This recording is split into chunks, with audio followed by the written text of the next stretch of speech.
The afternoon sun stretched long over the Arizona desert, painting the rugged rocks along Highway 89 in shades of red.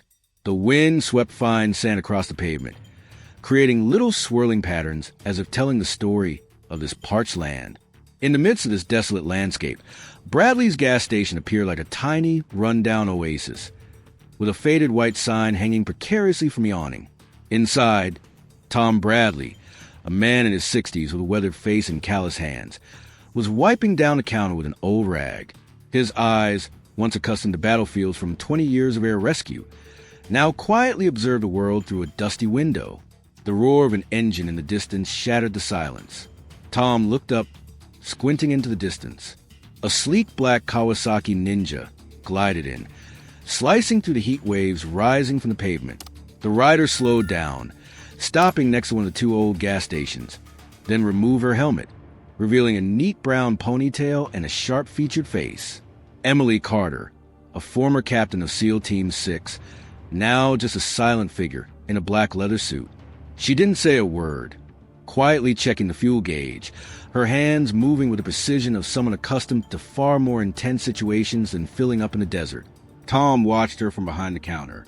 He wasn't the type to be nosy, but there was something about the way Emily moved, the way she stood tall with her back straight, her eyes scanning every corner of the gas station, that caught his attention.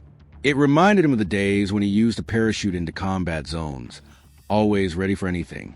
He nodded slightly to himself. Must be military, he thought, then turned back to his work, filling a cup of coffee from the faded machine. Emily pushed the door open, the little bell jingling above her head. She nodded to Tom, a brief gesture but enough to show her respect. "Hello, sir," she said, her voice low and clear. "Is there any coffee left?" "Always ready," Tom replied, sliding the coffee cup across the counter.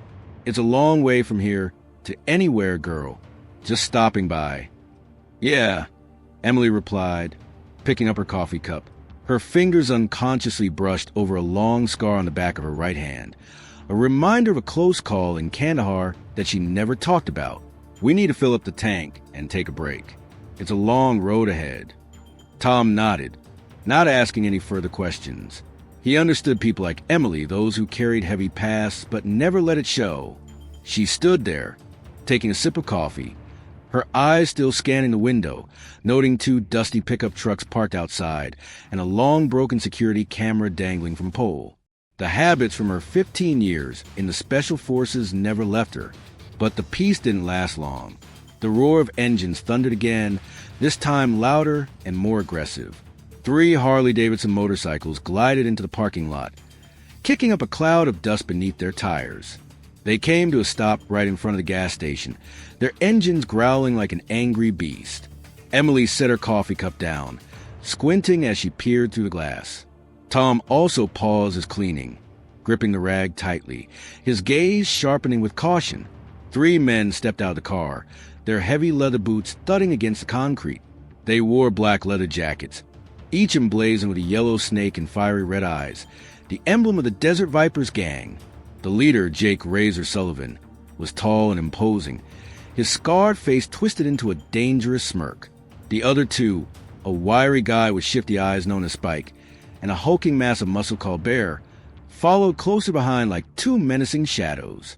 The doorbell chimed as they walked in, and the cramped space of the gas station instantly felt suffocating. Jake glanced around, his gaze lingering on Emily a moment too long, before turning to Tom. "Hey, old man," he called, his voice as cold as the desert wind at night. "Sheriff Dalton said you missed this month's business association meeting. He's worried you're losing your passion for the community." Tom set the towel down, his hands trembling slightly, but his voice remained steady. "I'm busy taking inventory. You know how it is, Jake. Just tell Dalton to focus on upholding the law instead of running errands for those thugs." The air in the room froze. Jake laughed, but there was no joy in that laugh. "What did you just say to me, old man?" He stepped closer, leaning on the counter, his eyes flashing with menace. Spike and Bear moved in, surrounding Tom from both sides. Emily stood still, watching everything with a chilling calmness. She immediately realized Spike was hiding a knife in his boot, and Bear had a handgun tucked behind his back so poorly that she could see the grip sticking out. She took another sip of her coffee, letting it slide down her throat, then slowly set the cup down. "The sheriff should do his job," she said, her voice soft yet strong enough to break the silence. The three guys turned to look at her, their expressions shifting from surprise to disdain. Jake smirked and stepped closer to Emily. "Who do you think you are, sticking your nose in my business, girl?" He tilted his head, sizing her up from head to toe. "Riding that ninja out there? Nice bike, but you have no idea where you are." Emily didn't respond right away. She just smiled, a cold smile that didn't reach her eyes. "I know exactly where I am," she said, her voice steady. "Redstone Valley, Arizona, Bradley's gas station. And I know who you are, Jake Razor Sullivan, discharged from the Marine Corps in 2009 for misconduct. Now you're leading the Desert Vipers to scare the locals for some pocket change." Jake's face went pale, but he quickly regained his aggressive demeanor. "You think you're so smart, huh?" he yelled, raising his hand to grab her by the collar. But before he could make contact, Emily sprang into action. In the blink of an eye, she grabbed his wrist, twisting it sharply at a pressure point that made his fingers spasm. Jake let out a scream, dropping to the floor, his face contorted in pain. Spike and Bear rushed in, but Emily was ready. She leaned to the side, dodging Bear's punch, then delivered a precise kick to his knee, sending the giant crashing down. Spike pulled out a knife, but she merely glanced over, her voice icy. "I advise you not to try it. You're as slow as a turtle, and I'm not." All three guys froze, the air at the gas station vibrating with tension.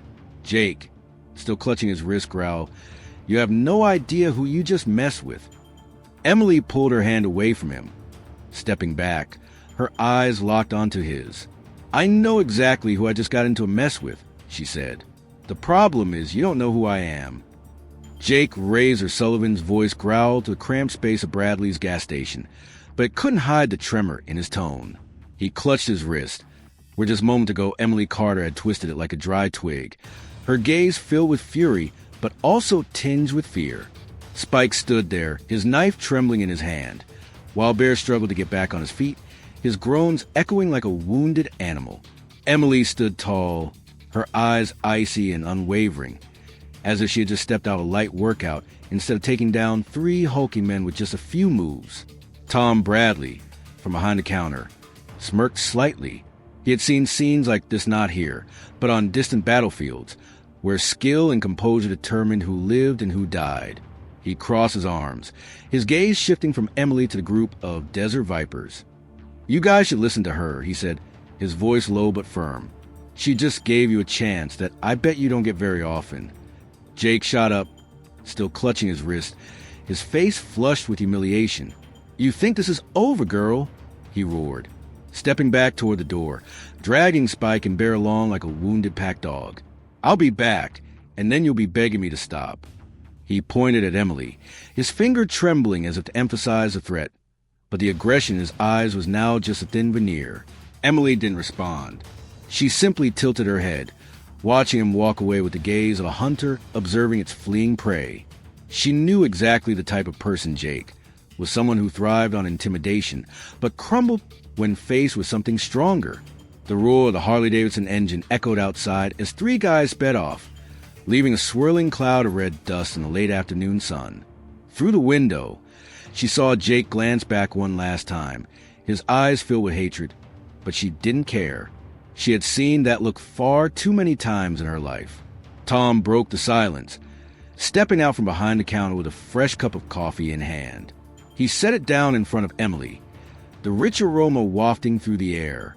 "You did great," he said, his voice laced with a hint of humor. "But I bet they won't let it go. Jake's not the type to back down when he's embarrassed." Emily took a sip of her coffee, feeling the warmth flow down her throat. "I know," she replied, her voice flat, "but I'm not here to cause trouble. I just want to fill up and keep moving." She glanced outside, where her Kawasaki Ninja sat quietly by the gas station. This trip was her way of erasing the memories of the nightmares from Guatemala, where her teammates had fallen during a failed mission. Redstone Valley was just a pit stop, nothing more. Tom nodded, but there was a spark of curiosity in his eyes. "You're not just an ordinary person, are you?" he asked, his tone gentle yet loaded with meaning. "The way you handled them, I've seen people like you before. Special forces." Emily paused for a moment, her finger resting on the rim of the cup. She didn't like talking about the past, but there was something about Tom's sincerity in his voice that made her not want to brush it off. "It used to be that way," she said, her voice dropping. "Navy, not anymore." She rolled up her leather sleeve a bit, inadvertently revealing the seal trident tattoo on her forearm, the symbol of the years she spent living on the edge of life and death. Tom looked at the tattoo, then into her eyes. He didn't ask anything more, just nodded as if he understood everything. "Navy, huh? Definitely not an ordinary person. I used to be a pararescue jumper in the Air Force. 20 years jumping into places no one wanted to go. I can recognize a warrior when I see one."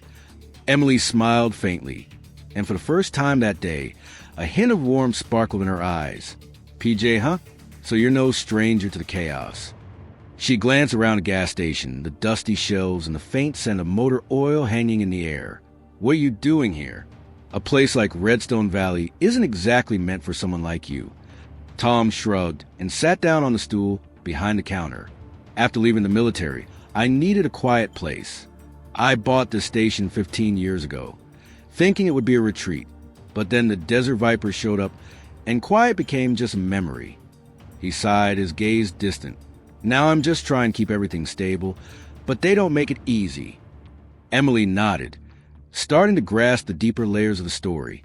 "Jake mentioned Sheriff Dalton," she said, her voice dropping.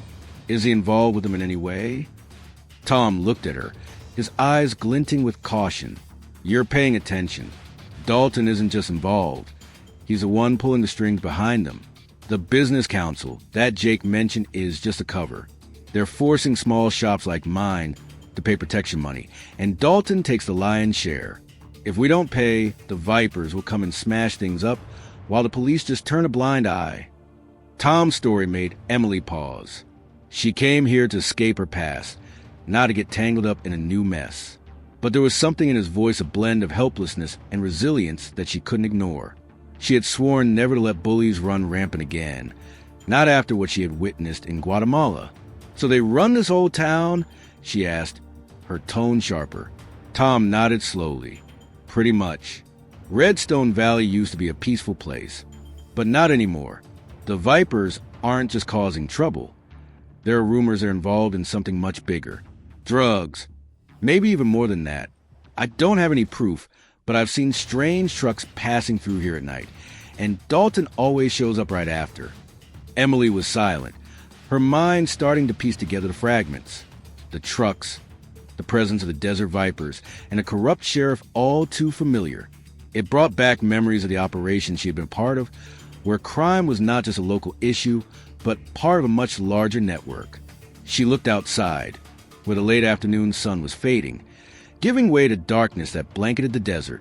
"I'm not planning to stay long," she said, standing up and setting her coffee cup down. "But it seems like Redstone Valley doesn't want to let me go easily." Tom looked at her, his eyes shining with a glimmer of hope. "You don't have to do anything," he said. "But if you stay, I bet those guys will get into more trouble than they think." Emily didn't respond right away. She stepped out the door, the chime ringing out once more. Outside, the desert darkness had settled in, leaving only the sound of the wind howling through the red rocks. She knew Jake wouldn't come back alone. He'd have a whole crew with him. And deep down, she also knew she couldn't just turn her back and walk away. The darkness of the desert descended upon Redstone Valley like a thick curtain, with only the faint glow from the neon lights of Bradley's gas station flickering on the red sand. The wind howled through the distant rocks, creating a steady sound, almost like the whisper of someone waiting. Emily Carter stood next to her Kawasaki Ninja, gasket in hand, but her eyes were fixed on the road leading to Highway 89. She knew Jake, Razor, Sullivan, and the Desert Vipers weren't the type to back down easily, especially after the way she had embarrassed them right in their own backyard. Tom Bradley stepped out of the gas station, a small flashlight in hand, illuminating the path ahead. He paused next to Emily, his gaze sweeping through the darkness as if searching for something. "Are you planning to leave tonight?" he asked, his voice low but tinged with concern. "It's really dark out there, and they could be lurking somewhere." Emily tightened the gas cap, the sound of metal clinking sharply echoing in the air.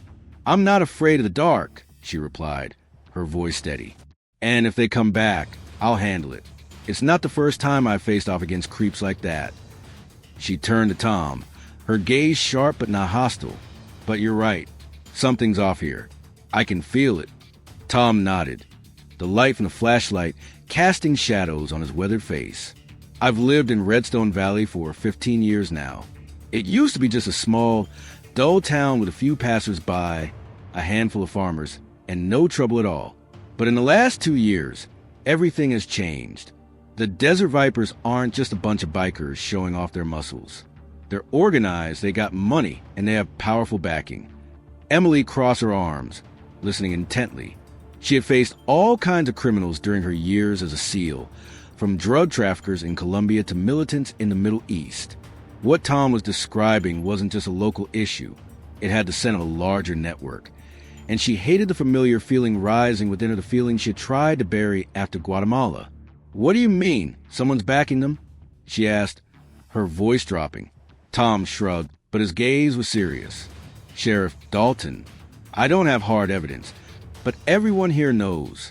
The Vipers are acting way too brazen, threatening the locals, driving around at night, even stopping people to check them.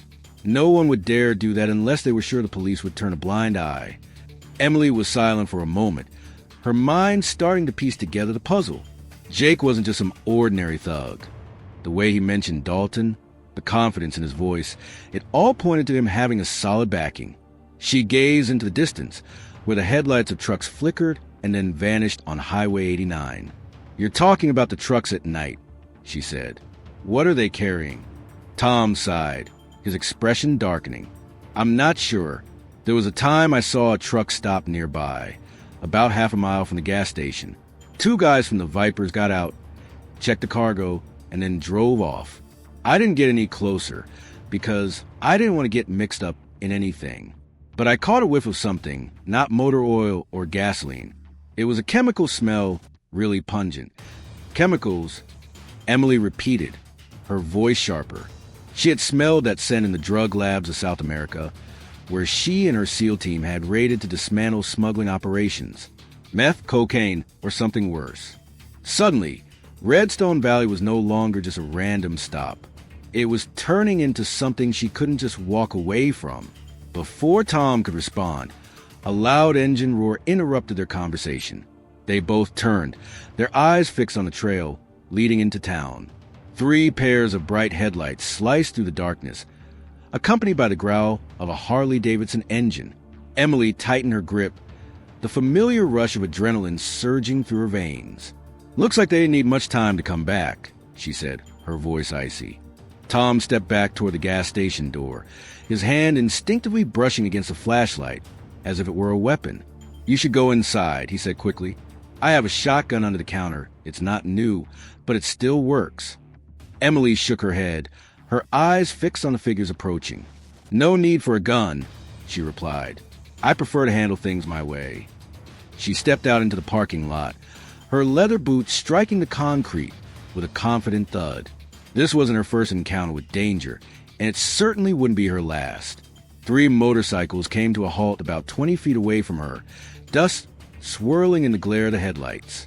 Jake Razor Sullivan was the first to step down, his eyes blazing with rage. 2 others followed Spike, with a knife still tucked in his boot, and Bear, a massive figure whose gaze radiated menace.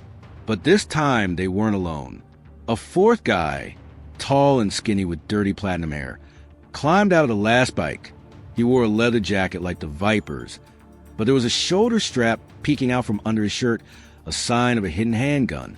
"I told you I would be back," Jake roared, his voice echoing in the chilly air of the desert. He stepped closer, his heavy boots crunching on the sand. "Who do you think you are, daring to mess with me? Some little girl on a motorcycle thinking she's all that?" Emily didn't respond right away. She stood still, her hands hanging loosely at her sides, but her body was primed, every muscle and sense on high alert. She scanned the group of opponents. Jake in the center, Spike to the left with a knife, Bear to the right with a gun tucked behind his back, and the newcomer with platinum hair, probably their main shooter. She offered a faint smile, one that held no fear. "I don't think I'm that great," she said, her voice steady. "I know I'm better than you guys." Jake laughed, but his laughter was forced, filled with unease. "You like to talk big, huh? All right then. This time, you're not getting away." He signaled to his goons, and all four of them started moving in, surrounding her in a crescent formation. Spike pulled out a knife, the steel blade glinting under the headlights. Bear clenched his fist, the sound of cracking knuckles echoing. The platinum-haired guy placed his hand on his shoulder holster, ready to draw his gun. Tom stood behind the glass door, his hand gripping the stock of the shotgun under the counter.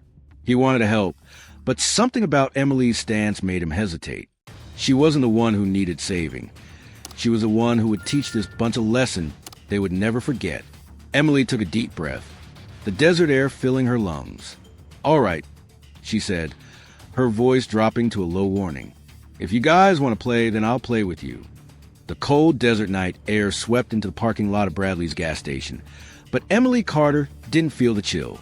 Her blood was boiling, adrenaline coursing through her veins like a familiar current from her days with SEAL Team 6. She stood in the center of a circle formed by the Desert Vipers. The headlights from 3 Harley-Davidsons illuminated her face, highlighting her sharp, fearless eyes. Jake Razor Sullivan led the pack, his smirk now twisted by rage. Spike, Bear, and the newcomer with platinum hair, whom she heard Jake call Ghost, tightened the circle around her. Each step they took kicking up dust like a warning. Jake raised his hand, signaling his goons to stop, but his gaze never left Emily. "You thought last time was a joke," he growled, his voice hoarse with anger. "I gave you a chance to get out of here, but you want to play tough? Fine. Tonight, you'll be lie on the ground, and your pretty car will be nothing but a pile of scrap metal." Emily didn't respond right away. She tilted her head, observing each guy with the precision of a warrior who had survived countless battlefields. Spike was spinning a knife in his hand, the steel glinting as if to threaten, but she noticed his hand trembled slightly, a sign of his lack of confidence. Bear clenched his fists, his shoulders tense as if ready to charge, but his footsteps were heavy and slow. Ghost, the platinum-haired one, posed the biggest threat. His gun was still resting on his shoulder strap, ready to be drawn, and his gaze was cold, unwavering. She offered a faint smile. "You guys may outnumber me, but you're not smarter," she said, her tone flat yet laced with mockery. Jake roared, losing all patience. "Take him out," he shouted, and they all charged forward like a pack of hungry wolves. But Emily was ready. When Bear swung his first punch, she leaned to the left, letting his massive fist slice through the air just inches from her face. In a lightning-fast move, she kicked hard at his knee, landing a precise strike right at the joint, knowing it would take him down instantly. Bear let out a roar, collapsing to the ground, clutching his leg in agony. A second later, Spike charged in, a knife in hand aimed straight at her chest. Emily spun around, catching his wrist midair, then twisted it back with just enough force to hear a faint crack of bone. The knife clattered to the ground, and Spike screamed, dropping to his knees, cradling his arm. Jake stood frozen, his eyes briefly filled with panic as he felt his limbs give out in just a few seconds. But Ghost didn't hesitate. He pulled a handgun from his shoulder holster, a Glock 19 that she recognized immediately, and aimed it straight at her. "Don't move," he said, his voice icy cold. "You're fast, but not faster than a bullet." Emily stopped, her hand still gripping Spike's broken wrist, her gaze locked onto Ghost. She wasn't afraid of the gun. She had faced it too many times before, but she knew when to pause and think. "You shoot me, and the whole town will hear it," she said, her voice eerily calm. "Sheriff Dalton might cover for you, but a gunshot like this in the dead of night, you really think he'll be happy about that?" Ghost narrowed his eyes, his finger pausing on the trigger. He wasn't the impulsive type like Jake. He thought things through, and that made him more dangerous.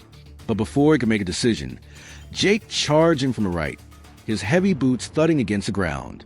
"I don't need a gun to take you down," he shouted, swinging a punch aimed straight at Emily's face. That was his mistake. Emily let go of Spike, bending low as Jake's punch flew over her head. In an instant, she delivered an uppercut that connected with his chin, enough force to snap his head back. Jake staggered, but she didn't stop. She spun around, delivering a roundhouse kick to his chest, sending him crashing into the nearest motorcycle. The sound of metal clashing rang out as his body slammed against the bike, and Jake lay still, gasping for breath on the ground. Ghost raised his gun again, but this time Emily didn't give him a chance. She lunged forward before he could pull the trigger, her left hand swiping the gun barrel aside, while her right fist slammed into his throat. Ghost gasped and choked. The gun clattered into the ground, and she finished him off with a kick to the knee, sending him crumpling down.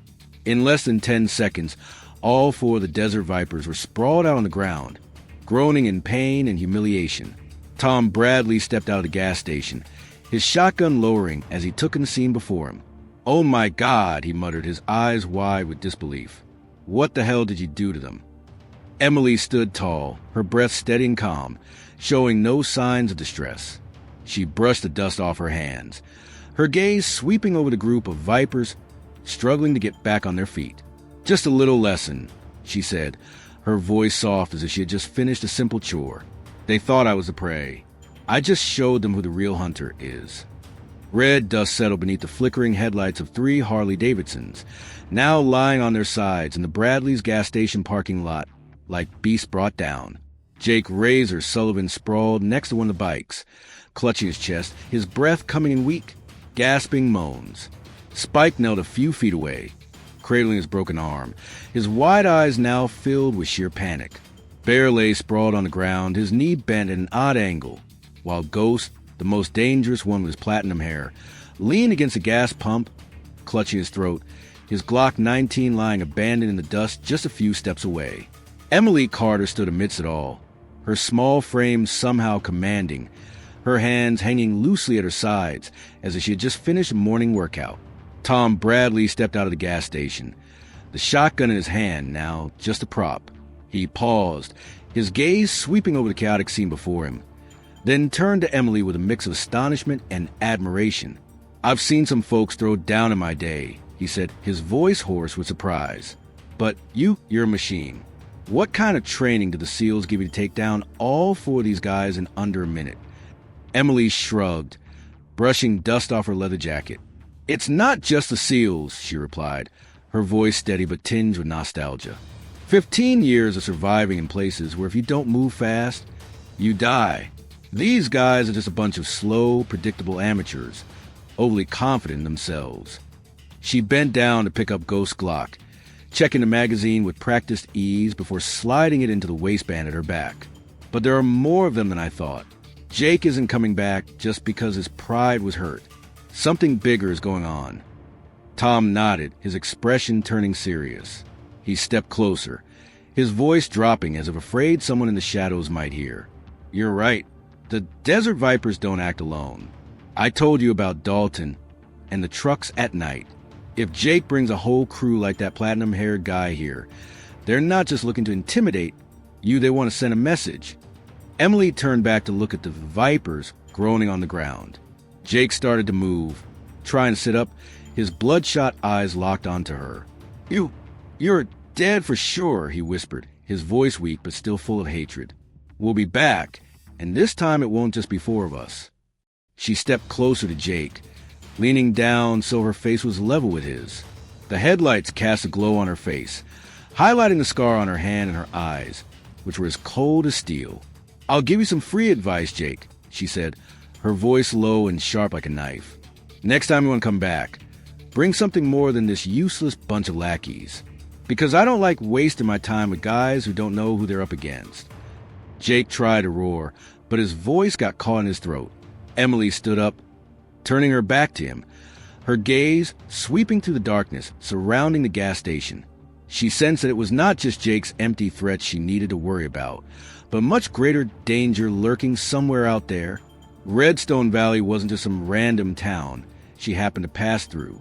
It was a battleground, and she had just unwittingly stepped right into the middle of it. Tom rested a shotgun on his shoulder, his gaze fixed on Emily, "What are you planning to do now?" he asked, his voice tinged with worry but also filled with hope. "They won't stop. And if you go, I bet they'll take out their anger on this gas station, or worse, the whole town." Emily fell silent for a moment, her hand instinctively brushing against the trident tattoo under her sleeve. She came here to escape, to find a bit of peace after years filled with blood and loss. But peace was never an option for her, not with guys like Jake and the desert vipers still roaming free. She turned to Tom, her gaze steady but filled with determination. "I'm not going anywhere," she said. "Not now. If they want to fight, then I'll give them a battle they'll never forget." Tom smirked, a rare smile appearing on his weathered face. "I knew it," he said. "I could tell the moment you walked in here. You're not the type to turn and run." Emily didn't respond. She stepped closer to the Kawasaki Ninja, checking the gas tank one last time, but her mind had already shifted into fight mode. Jake and the Vipers weren't just a gang. They were a sign of something bigger, something darker, and she wasn't going to walk away until she figured it out. The roar of the Harley engines from the Vipers groaned as they struggled to start their bikes, dragging their battered bodies away to retreat. Jake shot her one last look, filled with a promise of revenge, before they all vanished into the desert darkness. As the sound of the engine faded away, Emily turned back to Tom. "Do you have any more coffee?" she asked, her tone light but with a hint of humor. "It seems I'm going to need to stay alert to deal with this mess." Tom chuckled softly and nodded. "Always ready. Come on in. I'll make you a fresh cup." He stepped into the gas station, and Emily followed, her figure blending into the dim light from the neon sign. But she knew the real battle was just beginning. Darkness enveloped Redstone Valley as the moon hung high in the Arizona sky, its pale silver light spilling over the red rocks and the trail leading to Highway 89. The Bradley's gas station was now quiet, with only the sound of the wind whistling through the awning and the soft drip of the old coffee maker behind the counter. Emily Carter sat on a stool, a steaming cup of coffee in her hands, her gaze drifting to the dusty window where the Desert Vipers had bolted just an hour ago. Tom Bradley stood behind the counter, wiping another cup, but his eyes never left her, as if he was waiting for something, a response or a plan. "You're not kidding when you say you're staying, are you?" Tom broke the silence, his voice deep but laced with a hint of humor. "I thought you were going to jump on that ninja and take off the moment they disappeared."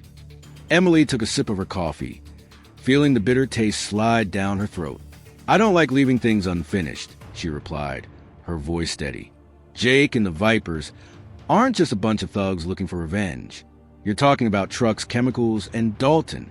I've seen things like this before in places way worse than Redstone Valley.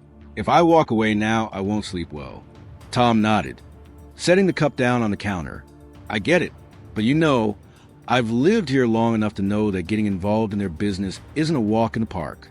If you're right, if this isn't just protection, but something much bigger, then you're putting yourself right in the eye of a storm." Emily smiled faintly, her eyes shining with determination. "I've survived worse storms." She stood up, stepping toward the door, the moonlight casting her shadow in the black leather outfit. "But I need more information. You said you saw the truck stop half a mile away. Exactly where?" Tom pointed west through the window, down that old trail leading to the abandoned copper mine. "About 2 miles out, there's a bend hidden behind some big rocks. I've seen them there a few times, but I've never gone any closer. It's not worth inviting trouble." Emily nodded, her mind starting to piece together fragments. An abandoned copper mine was the perfect place to hide something illegal. She had raided similar locations in South America, where cartels use caves and old warehouses as drug production hubs. "I'll go take a look," she said, her voice steady. "If they're moving something through here, I need to know what it is." Tom frowned, his eyes showing a hint of concern. "Are you going alone? It's so dark out here, and there's no one to back you up. I can go with you. I know the way, and I still know how to handle a gun." Emily shook her head, her gaze softening as she looked at Tom. "Thanks, but I work better alone. Besides, you need to be here. If the Vipers come back, someone has to keep the station standing strong." She gently patted the Glock 19 she had taken from Ghost, now snug in the waistband at her back. "I'll be fine." Tom sighed, but he didn't argue. He had been a PJ. He understood that people like Emily didn't change their minds once they were set. "Be careful," he said, his voice dropping. "And if you find anything, let me know right away. I may not be able to jump anymore, but I still know how to help." Emily nodded, pushed the door open, and stepped outside. The bell chimed one last time as she climbed onto her Kawasaki Ninja and started the engine.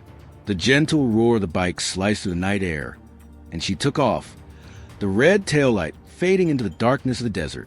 The winding path to the old copper mine was rough and sandy, but Emily maneuvered the Ninja with the precision of a professional racer. She slowed down as she approached the turn Tom had mentioned, turning off the headlights to avoid detection. Under the moonlight, she noticed tire tracks deeply imprinted in the ground, not just from motorcycles, but also larger tires, possibly from trucks or SUVs. She parked the bike, hiding it behind a large rock, and continued on foot, her leather boots touching the ground silently. About 100 yards away, she heard a sound that wasn't the wind, but rather the hushed whispers of people and the soft clinking of metal. Emily crouched low, hiding behind a dry bush, and watched. Under the faint moonlight, she saw a black truck parked next to the entrance of an old cave, the back of the truck wide open. Two guys wearing Desert Vipers jackets were checking plastic crates, their flashlights sweeping over the faded labels. A third guy, tall and skinny with messy hair, leaned against the truck, holding a half-smoked cigarette. Emily squinted, focusing on the smell in the air. It wasn't the scent of gasoline or oil. It was sharp chemical, like something she'd encountered in methamphetamine labs. But there was something unusual about it, a sweeter smell, almost like acetone. She had seen it in Guatemala, in a warehouse filled with precursors for something stronger than meth. "Not your typical drugs," she whispered to herself. "This is something bigger." The smoker turned back, his voice cutting through the still air. "Hurry up," he snapped. "Dalton wants this loadout before dawn. If it gets exposed, you all are dead for sure." The two guys nodded, picking up the pace, but one of the crates slipped from their hands, crashing to the ground with a loud thud that echoed through the cave. Emily tightened her grip, a sense of danger rising within her. She needed concrete evidence to prove that the Desert Vipers were more than just a bunch of thugs. She pulled her phone from her jacket pocket, switched to video mode, and aimed the camera at the truck. But before she could record anything, another sound echoed from behind a branch snapping under the weight of heavy boots. She turned around, her heart racing, and saw a tall figure stepping out of the darkness less than 20 feet away from her. It was Bear, the giant from the Vipers, his knee still bandaged from the last fight, but now he held a long metal rod in his hand. He bared his teeth in a grin, his eyes filled with malice. "I knew you'd come crawling here. Little girl," he growled. "This time you won't get away." The moonlight faded behind the red rocks as Bear, the giant of the Desert Vipers, stepped closer to Emily Carter, the steel rod in his hand glinting in the dim light. His heavy breathing echoed in the desert air, mingling with the groans from his injured knee, a reminder of the fight at Bradley's gas station. Emily stood frozen, her body tense like a drawn bow, but her eyes never left Bear. She quickly scanned the situation. He was right in front of her, three others about 100 yards away near the truck, and the entrance to the old cave just a few steps behind her. She knew she didn't have much time before the others heard any noise. "Jake was right about you," Bear growled, his voice hoarse from pain and anger. "You're a real piece of work. But this time, I'm going to smash you to bits." He raised a metal rod, limping forward with a determined stride. He wasn't fast, but the strength of the guy was nothing to underestimate. Emily didn't respond. She bent down slightly, taking a step back to create some distance, her right hand brushing against the Glock 19 tucked behind her back. But she didn't draw her weapon. It wasn't time for that yet. She wanted to keep everything quiet, at least until she figured out what was going on in that cave. "You should be at home recovering, Bear," she said, her voice cold but laced with a hint of sarcasm. "Your knee doesn't look too good." The bear roared and charged at her, swinging a metal rod straight for her head. Emily leaned to the left, feeling the rod slice through the air less than an inch from her ear. She spun around and delivered a low kick to the injured knee of the guy, hitting the exact spot she had struck before. The bear let out a howl, dropping to one knee. But he still tried to swing the rod again, this time aiming for her leg. Emily jumped back, and the rod slammed down on the ground with a loud thud that echoed in the stillness. The noise didn't go unnoticed by the vipers near the truck. One of the two guys checking the cargo turned around, his flashlight sweeping through the darkness. "Is someone over there?" he shouted, his voice tense. The smoking guy, who seemed to be the leader, flicked his cigarette to the ground and pulled a handgun from his waistband. "Check it out," he ordered. And the other two started running toward Emily and Bear, their flashlights flickering in their hands. Emily cursed silently in her head. She had no other choice. In a swift motion, she lunged at Bear before he could get back on his feet, striking him hard on the temple with the butt of her Glock. Bear collapsed unconscious, the metal pipe slipping from his grasp. But she didn't have time to rest. The footsteps of the vipers were closing in less than 50 yards away. She sprinted toward the cave entrance, crouching low to hide in the shadows of the large rocks. The old cave opened up before her like a gaping black mouth, the air inside cold and damp, carrying the stench of chemicals stronger than ever. Emily pressed herself against the stone wall, pulled out her Glock, and held it close to her chest, listening as the footsteps of the vipers came to a halt near where Bear lay. "Damn it, it's Bear!" one guy shouted. Who the hell beat this idiot up? "I don't care," the guy shouted, smoking. "Check around here right now. If anyone's lurking, take them out before they can alert anyone." He stepped closer to the cave entrance, his flashlight sweeping through the darkness, just a few feet away from Emily. She held her breath, her body frozen like a statue. The flashlight swept right in front of her, but the darkness of the cave concealed her perfectly. As the smoker turned his back, ordering the other two to drag Bear to the truck, Emily seized a chance to slip deeper into the cave. She needed to uncover what was hidden here, something that the Desert Vipers and Sheriff Dalton were willing to kill to protect. The cave expanded into a larger space after about 20 yards, and under the faint moonlight filtering through the high rock crevice, Emily saw something she never expected. Stacks of plastic containers lined the walls, at least 30 of them, each about 3 feet tall and tightly sealed. Next to them was a makeshift desk with a high-powered flashlight, a few unlabeled chemical bottles, and an old laptop that was open. But what made her heart race wasn't the containers. It was a map pinned to the stone wall. The map outlined Redstone Valley, with red lines marking the route from this copper mine, the Highway 89, then crossing the state border. Emily stepped closer, her gaze sweeping over the map. The marked points weren't just routes. They were specific locations: a warehouse on the east side of town, a small diner near the center, and a police checkpoint on Highway 89. She immediately realized this wasn't just a local drug operation. This was a trafficking ring, organized and on a scale larger than anything she had ever seen in a small town like Redstone Valley. She pulled out her phone once more, switched to video mode, and panned the camera over the map, the shipping crate, and the desk. But just before she could save the clip, a sound echoed from the entrance, the heavy boots crunching on the gravel. She turned around to see the silhouette of the smoker emerging in the dim light, a gun aimed straight into the darkness. "Who's there?" he shouted, his voice taut like a stretched string. "Come out right now or I'll blow this place to pieces." Emily pressed herself against the wall, gripping the Glock tightly. She knew that firing a shot would attract the whole gang of Vipers and possibly Dalton's police. But she also couldn't let that guy discover her. She glanced around and spotted a small escape route to her left, a narrow tunnel leading deeper into the mine. With no other options, she quietly slipped into it, her body pressed against the cold stone as the sound of the smoking guy's footsteps drew closer. He stopped right at the desk, his flashlight sweeping over the map. "Damn it," he muttered, his voice filled with suspicion. "Someone's been here."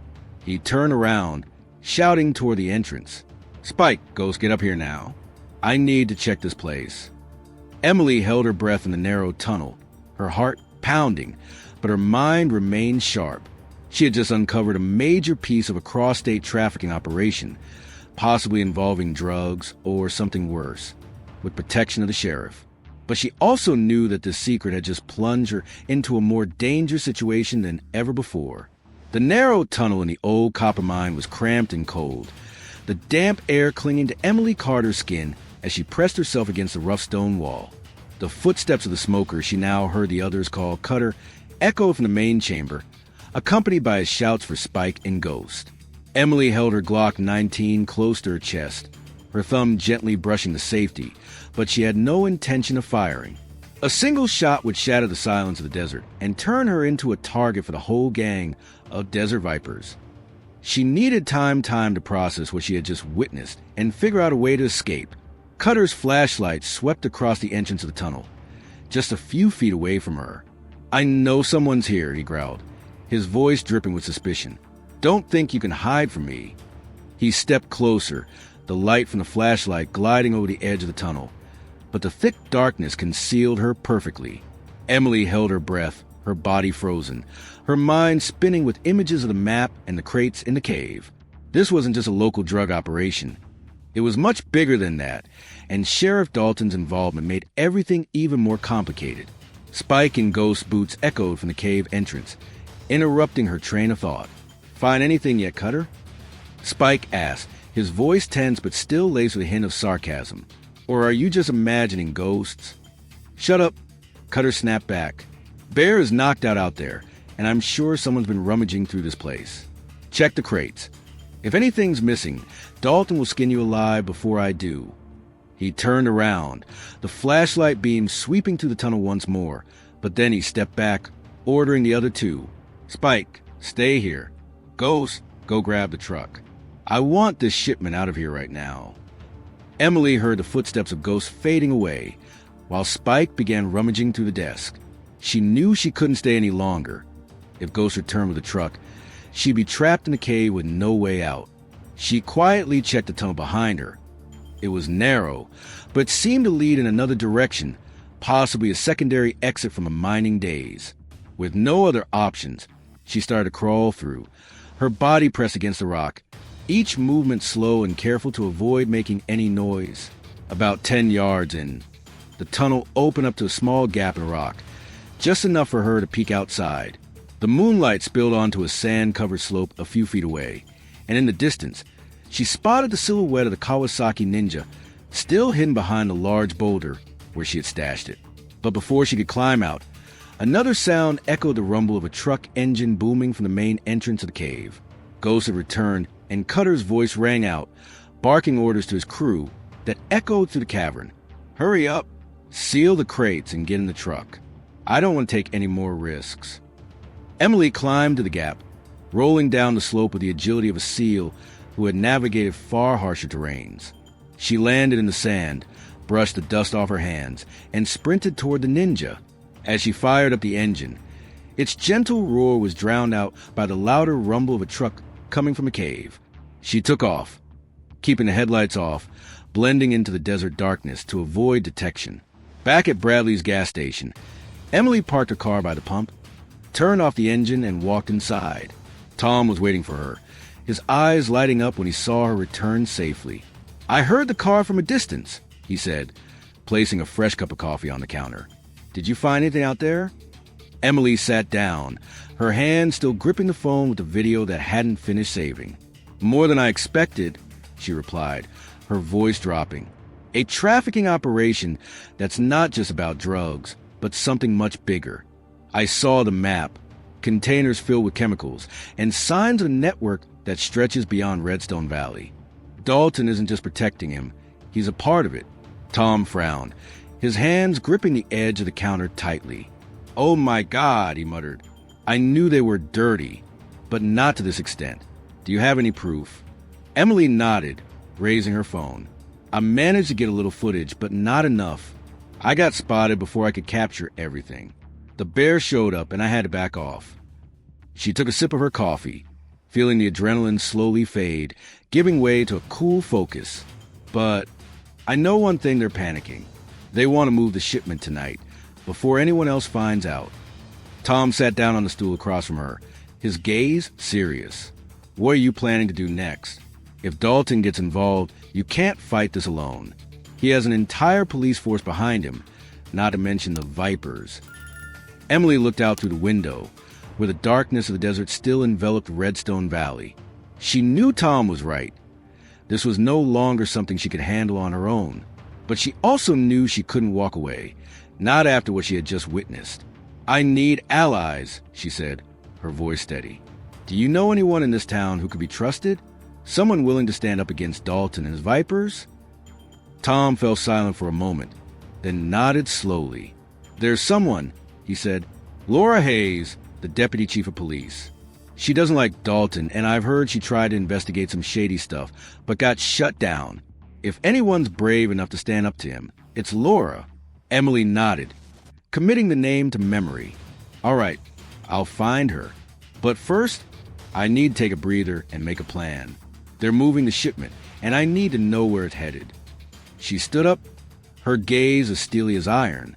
"Redstone Valley is about to become a battleground, Tom, and I'm not planning on losing." Tom smirked, a small smile appearing on his face. "I believe you," he said. "And if you need me, I still have a few tricks up my sleeve from the PJ days to help out." Emily smiled in response, feeling a hint of relief for the first time that night. The dark secret of Redstone Valley had been partially revealed, but she knew the real storm was just beginning to brew. The neon lights of Bradley's gas station flickered in the desert night, casting faint glimmers on the red sands of Redstone Valley. Emily Carter sat on her familiar stool, the coffee cup in her hand long cold, but she didn't care. Her mind was still spinning from what she had just seen in the old copper mine, the map, the barrels of chemicals, and the name Sheriff Dalton lurking like a ghost. Tom Bradley stood across from her, arms crossed, his gaze shifting from her to the window, where the desert darkness seemed to hold thousands of secrets. "Laura Hayes." Emily repeated the name Tom had just mentioned, her voice dropping as if she were weighing her options. "Deputy Chief of Police. Are you sure she can be trusted? If Dalton runs this whole town, she could just be another one of his puppets." Tom shook his head and sat down in the chair across from her. "No way," he said, his voice firm. "Laura isn't the type to bow down to Dalton. She came to Redstone Valley about 5 years ago from Tucson, determined to clean up this swamp. I heard she even tried to investigate the Desert Vipers, digging through records and tracking trucks, but Dalton always shut her down. She's stubborn, but she's lonely. If there's anyone willing to stand by her side, it's Laura." Emily nodded slowly, setting her coffee cup down on the counter. She knew she couldn't do this alone. Any more, not after what she discovered in the cave. A large-scale trafficking operation, protected by the sheriff, was not something she could take down with just her Glock and Kawasaki Ninja. "All right," she said. "Do you know where she is? I need to see her right now." Tom frowned, his eyes showing a hint of worry. "This late? It's almost midnight. Laura usually works at the police station, but if she's not on duty, she'll be at her small apartment about 3 miles away, near downtown. I can take you there." "No," Emily interrupted, standing up and pulling her leather jacket sleeve down to cover the trident tattoo. "You stay here. If the Vipers come back, I need you to keep this post safe. Just me on the road is enough." Tom sighed, but he didn't argue. He pulled out a piece of paper from under the counter and quickly sketched a small map with a ballpoint pen. "Head east on Highway 89 for about 2 miles, then turn left onto Main Street. Laura's apartment is at 112 on the 2nd floor. But be careful, Dalton has eyes everywhere, and if he spots you nearby, he'll know right away." Emily took the piece of paper and nodded. "Thanks, Tom. I'll be back before dawn." She stepped out the door, the chime of the bell ringing as she hopped on her Ninja and sped off, the red taillights fading into the darkness. The road to the center of Redstone Valley was eerily quiet, with only the sound of the wind whistling through the dry bushes and the steady hum of the Ninja's engine. Emily kept a moderate speed, her eyes scanning every corner of the road, taking note of every detail: the 2 pickup trucks parked by the side, a broken payphone, and the dim lights from a few scattered houses. As she turned onto Main Street, the town unfolded before her. A row of small shops closed tight, a diner with a flickering sign that read, "Ellen's Diner," and the 2-story gray building where Laura Hayes lived. Emily parked her car behind a large bush about 50 yards from the apartment, turned off the engine, and watched. Apartment 112 had light spilling from the 2nd floor window, and the curtains fluttered slightly as if someone had just walked by. She approached, her leather boots hitting the ground silently, and climbed the outdoor stairs with the agility of a SEAL who had infiltrated dozens of enemy bases. Standing at the door, she knocked softly 3 times, her right hand poised on a Glock tucked behind her back. The door swings open after a few seconds, and a woman in her 30s appears. Laura Hayes is tall, with neatly tied blonde hair, wearing a dark blue police shirt but without a badge. Her sharp blue eyes reveal a hint of exhaustion, a sign of someone who has been battling an invisible enemy for far too long. "Who's there?" she asks, her voice low and wary, her hand resting near her waist where a handgun is tucked. "Emily Carter," she replied, her voice steady. "Tom Bradley told me to meet you. I have something to discuss about Dalton and Desert Vipers." Laura squinted, her gaze sweeping over Emily from head to toe, as if she were sizing her up. After a moment of silence, she opened the door wider, gesturing for Emily to come inside. "If Tom sent you, then I'll listen. But if you're one of Dalton's people, I swear I'll shoot you right here." Emily walked in, unfazed by the threat. The apartment was neat and tidy, with a desk cluttered with papers and a bulletin board filled with photos, maps, and handwritten notes. She immediately realized that Laura was not just an ordinary deputy chief. She was a hunter, just like her. "I'm not one of Dalton's people," Emily said, her voice steady. "I just came back from the old copper mine. I saw trucks, chemicals, and a shipping map. Dalton isn't just protecting him. He's part of the operation." Laura paused, her eyes lighting up with a mix of astonishment and skepticism. "An old copper mine," she repeated, stepping over to the desk and flipping through a stack of files. "I've suspected that place for a while, but I had no proof. What did you find there?" Emily pulled out her phone and opened the short video she had recorded before Bear caught her. The blurry image of a map and a shipping crate appeared on the screen. "Here," she said, handing the phone to Laura. "It's not very clear, but it's enough to show they're moving something through Redstone Valley. I can smell chemicals. It's not just meth, but something stronger, and they're in a panic moving the shipment tonight." Laura watched the video, her hands gripping the phone tightly. When the clip ended, she looked up at Emily, her gaze now filled with determination instead of doubt. "I've been tracking Dalton for over a year," she said, her voice dropping. "He used to be a good cop, but not anymore. I have records of the truck, missing person reports, and several instances of Vipers being arrested only to be released right away. But I don't have enough people. Dalton controls most of the police force." Emily nodded, her gaze locked onto Laura. "I'm not a cop," she said. "I used to be a SEAL. I know how to handle situations like this. If you're willing, we can work together."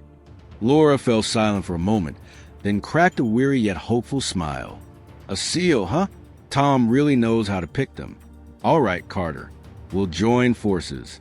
But we need to plan a smart plan to take down this network." Emily nodded, the familiar rush of adrenaline rising within her. "I have a few ideas," she said. "But first, we need one more person, someone who knows Redstone Valley better than both of us put together." Laura Hayes' small apartment was bathed in the dim light from a desk lamp, with stacks of files and a bulletin board on the wall, telling the story of a silent battle she had been fighting for over a year. Emily Carter stood beside the desk, her gaze sweeping over the Redstone Valley map that Laura had just laid out, the red lines marking hotspots of old copper mines, checkpoint along Highway 89, and a few other locations she had never heard of. Laura stood across from her, hands on her hips, her green eyes shining with a determination that Emily instantly recognized the gaze of an unyielding warrior. "If we want to take down this operation," Emily said, her voice low but firm, "we need more than just the two of us. I have the skills, you have the information, but we need someone who knows every road and hidden corner of Redstone Valley. Someone that Dalton and the Desert Vipers wouldn't suspect." Laura nodded, her gaze sweeping over the bulletin board as if searching for an answer. After a moment of silence, she turned back to Emily, her voice dropping. "Ellen Foster," she said, "the owner of Ellen's Diner on Main Street. She's lived here for over 40 years, knows everyone and everything. The folks in Redstone talk to her more than they do to the police, especially since Dalton took charge." Emily frowned, recalling the flickering sign she had seen on her way here. A diner owner? She asked, her voice laced with skepticism. What could she possibly do to help? I don't need a coffee maker. I need someone who knows how to handle trouble. Laura smiled faintly, walked over to the table, and picked up a photo from the file. She handed it to Emily, a woman in her 60s with neatly tied silver hair and sharp eyes that sparkled behind her small glasses. Don't let her appearance fool you, Laura said. Ellen isn't just the owner of the bar.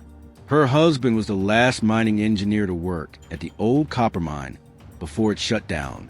She has maps, blueprints, everything about the tunnel system under Redstone Valley from the Prohibition era. And she hates Dalton. He once tried to extort her for protection money, but she refused. Emily looked at the photo and nodded slowly. All right, she said. If she knows the tunnel, she could be the key. But we need to meet her right away. The Vipers are moving the shipment, and I don't want it to disappear before we can act. Laura glanced at the wall clock. It was almost 1 a.m. Ellen's place closes at 10 p.m., she said. But I know where she is. She lives right behind the cafe, in a little house. I'll drive you there on that ninja of yours. Emily nodded, saying nothing more. The two of them left the apartment. Laura climbed into a dark blue Jeep Cherokee parked on the street, while Emily fired up her Kawasaki Ninja. The roar of the engine echoed in the stillness of Redstone Valley, and they took off, the headlights slicing to the darkness of the desert. Ellen's diner sat quietly on Main Street, the neon sign dark, with only the moonlight casting a glow on the old roof. Laura parked in the back, near a small house with a weathered white picket fence. Emily pulled up on her Ninja beside her, turned off the engine, and watched. A faint light flickered from the window of the house, a sign that Ellen was still awake. Laura approached the door and knocked firmly 3 times, while Emily stood back, her hand ready on the Glock tucked behind her. The door swings open and Ellen Foster steps in. She's wearing an old robe, her hair a tangled mess, but the eyes behind her glasses are still sharp as they were in the photo. Laura Hayes, Ellen says, her voice hoarse yet laced with caution. It's late. What's so important that you dragged me out of bed like this? Then she glances at Emily, her gaze narrowing. And who's she? Ellen. This is Emily Carter, Laura replied, her voice calm yet urgent. She used to be a SEAL, and she just found something I've been hunting for all year, evidence of Dalton's operation and the Desert Vipers. We need her help. Ellen fell silent for a moment, her gaze sweeping over Emily as if she were assessing her. Then she opened the door wider, signaling for both of them to come inside. Come on in, she said. If this is about Dalton, I'm not surprised. But if you're a SEAL girl, I bet you didn't come here just to drink my coffee. Emily smiled faintly as she stepped into the small house. Inside, it was cozy yet simple, with the scent of apple pie wafting through the air and an old armchair positioned next to the fireplace. Ellen pointed to the small dining table, where she had placed 3 steaming cups of coffee that she had just poured from a thermos. Have a seat, she said, and tell me what you saw. Emily sat down, pulled out her phone, and showed Ellen the video from the copper mine. I see trucks, chemical barrels, and a shipping map, she said. They're moving the shipment tonight, and Dalton is behind it all. I need to know the tunnel system under the town. If you have a map from your husband, we can intercept them. Ellen watched the video, her hands gripping the coffee cup tightly. When the clip ended, she looked up, her gaze as hard as desert rock. I know what they're up to, she said, her voice dropping. I've heard the whispers in the cafe about the missing girls, the late-night rides, and how Dalton always shows up to smooth things over. My husband left behind a box of maps in the basement, detailing the mine and tunnels from the Prohibition era. If you want to stop them, I'll get it for you. Laura nodded, her eyes lighting up with hope. Ellen, if you join us, we can make it happen. But we need to act fast before the shipment leaves Redstone Valley. Ellen stood up and walked to a door leading down to the basement. Wait for me a minute, she said, then disappeared down the stairs. Emily and Laura exchanged glances, a silent understanding that this alliance, though unexpected, was becoming their only hope. Ellen returned a few minutes later, holding a dusty old wooden box. She set it down on the table, opened the lid, revealing yellowed paper maps. Here, she said, spreading out a large map. The tunnel system runs all through Redstone Valley, from the copper mine to my tavern, through the East Warehouse, and even out to Highway 89. If they're using the tunnels to move around, then this is the only way to stop them. Emily leaned over the map, her finger gliding over the hand-drawn lines. Clever, she whispered. We can hit them from the inside where they least expect it. She looked up, her gaze locking onto Laura and Ellen.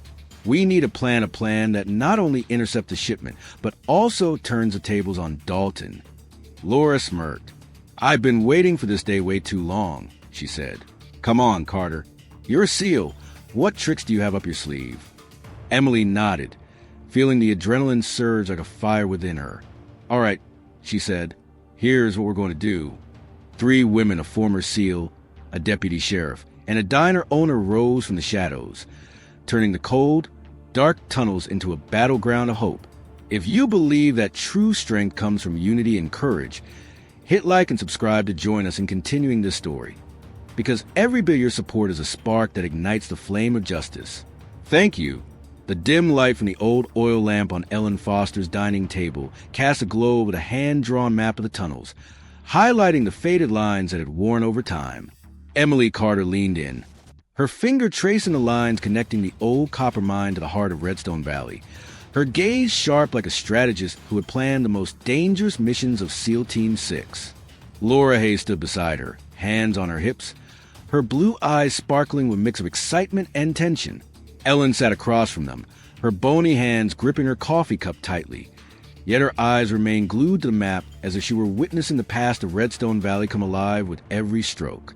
This is the plan, Emily said, her voice low and steady, cutting through the stillness of the small house. Desert Vipers are moving a shipment through the tunnel, probably from the copper mine to a drop-off point on the east side of town, then out to Highway 89. We can't intercept them on Dalton. They have eyes everywhere, and a direct confrontation would leave us outnumbered. But in the tunnel, we have the upper hand. Laura nodded, her gaze sweeping over the map. You mean we hit them from the inside, she said. Use their own system against them. But how do we know exactly where they're going? This map has dozens of exits.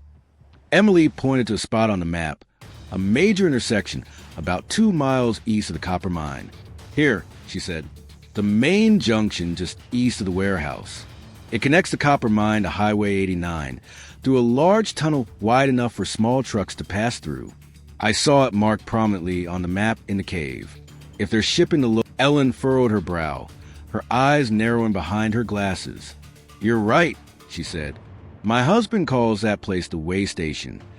It used to be a staging area for, or before the mine shut down. The tunnel is wide, but there are a few narrow side passages that lead out to the routes the bootleggers used back in the day. If they go through there, we can corner them from both sides. Emily nodded, a faint smile appearing on her lips. Exactly. We'll split up. Laura, you and I will go into the tunnel from the side entrance near Ellen's diner. It's about half a mile from the junction. We'll set a trap there and wait for them to pass by. Ellen, you stay at the diner and keep an eye out for us. If anything seems off Dalton's police car or any of the Vipers, let us know right away. Laura crossed her arms, her eyes filled with a hint of doubt. Set a trap? What do you mean? We don't have heavy weapons or backup. It's just you, me, and a few handguns. Emily tilted her head, her eyes shining with the confidence of a SEAL accustomed to tough situations. We don't need heavy weapons, she said. We need to be smart. I spotted a few barrels of flammable chemicals in the cave that smell like acetone. If we set some up at the junction and ignite them at the right moment, it'll create chaos. Enough to cut off their escape route and force them to stop. Ellen let out a soft laugh, a dry sound but full of delight. Are you planning to blow up my tunnel? She asked. My husband would drag me back from the grave if he knew about this. But I love that idea. If they panic, they'll make mistakes. Laura nodded slowly, her eyes lighting up as the plan started to take shape. All right, she said, but we need more people. I have 2 cops on my team that I trust won't be under Dalton's thumb. They can help block the eastern exit, keeping them in the tunnel while we make our move. Emily nodded, her gaze locked onto Laura. Good. Call them right away. But keep it off the police radio. If Dalton hears it, everything will fall apart. She turned to Ellen. As for you, I need you to get the bar ready as usual. Open early, so everyone thinks nothing's out of the ordinary. But keeping a landline open will be our only way to communicate. Ellen nodded, stood up, and walked over to the kitchen cabinet, pulling out an old landline phone. I'll be there, she said. And if they come to the diner, I'll let them taste my cast iron skillet. No one dares to cause trouble at Ellen's diner and leave in one piece. Laura laughed, finally relaxing a bit for the first time that night. You're a scary woman, Ellen, she said, but I'm glad you're on our side. Emily didn't smile, but her eyes sparkled with satisfaction. She turned back to the map, her finger tracing the route. Time is everything, she said. If the Vipers move the shipment before dawn, we have about 3 hours to get ready. Laura, grab any flammable chemicals from your garage. I'll check the back entrance near the bar to make sure it's clear. Ellen, you get the bar ready and keep in touch with us when everything kicks off. Laura nodded, walked over to the closet, and pulled out a small backpack. I have a few bottles of gasoline and kerosene in the garage, she said. Not much, but enough to make a mess. I'll meet you at the side entrance in an hour. Ellen looked at both of them, her gaze as hard as desert stone. I'll do my part, she said, but if they find out, you have to promise to protect this town. Redstone Valley is my home, and I don't want to burn to the ground because of those bastards. Emily placed her hand on Ellen's shoulder, her voice soft yet firm. I promise, she said. Not only will we stop the shipment, but we'll also take down Dalton and his crew of Vipers. This is just the first step. 3 women exchanged a glance, forming an unexpected yet powerful alliance, forged from desperation and determination. Laura stuffed a map into her backpack. Ellen picked up a landline phone, and Emily checked her Glock one more time. They left the house, each heading in her own direction. Laura toward the garage, Ellen into the diner, and Emily revving her ninja toward the side entrance. When she arrived, a side path appeared under the moonlight, a wooden door, old and hidden behind dry bushes, leading down into a dark tunnel. Emily pushed the door open, checking with a small flashlight from her jacket pocket. The tunnel was narrow but airy, the scent of damp earth and old stone filling her nostrils. She smiled faintly. Perfect, she whispered. A plan was taking shape, and she knew that by dawn, Redstone Valley would no longer be the peaceful place she once visited. The darkness of the desert enveloped Redstone Valley as Emily Carter stood before the side entrance leading down to the tunnel system. The faint moonlight casting a glow on the old wooden door she had just checked. The wind whistled through the dry bushes in a steady rhythm, but in her mind, everything was spinning. The plan that she, Laura Hayes, and Ellen Foster had just laid out in Ellen's small house was still fresh, a clever trap in the tunnel to intercept the shipment from the Desert Vipers and expose Sheriff Dalton. But there was something in the air tonight that made her uneasy, an instinct she couldn't shake, a gut feeling from a SEAL who had survived countless battlefields. She turned back to the Kawasaki Ninja.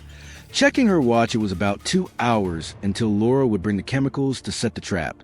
Enough time for her to head back to Bradley's gas station and report to Tom Bradley, but not enough for her to take a break. She climbed onto the bike, fired up the engine, and took off, the red taillights slicing through the darkness like a streak of blood on the desert sand. The gas station appeared before her after 10 minutes, the neon lights flickering like a small beacon in the desolate desert.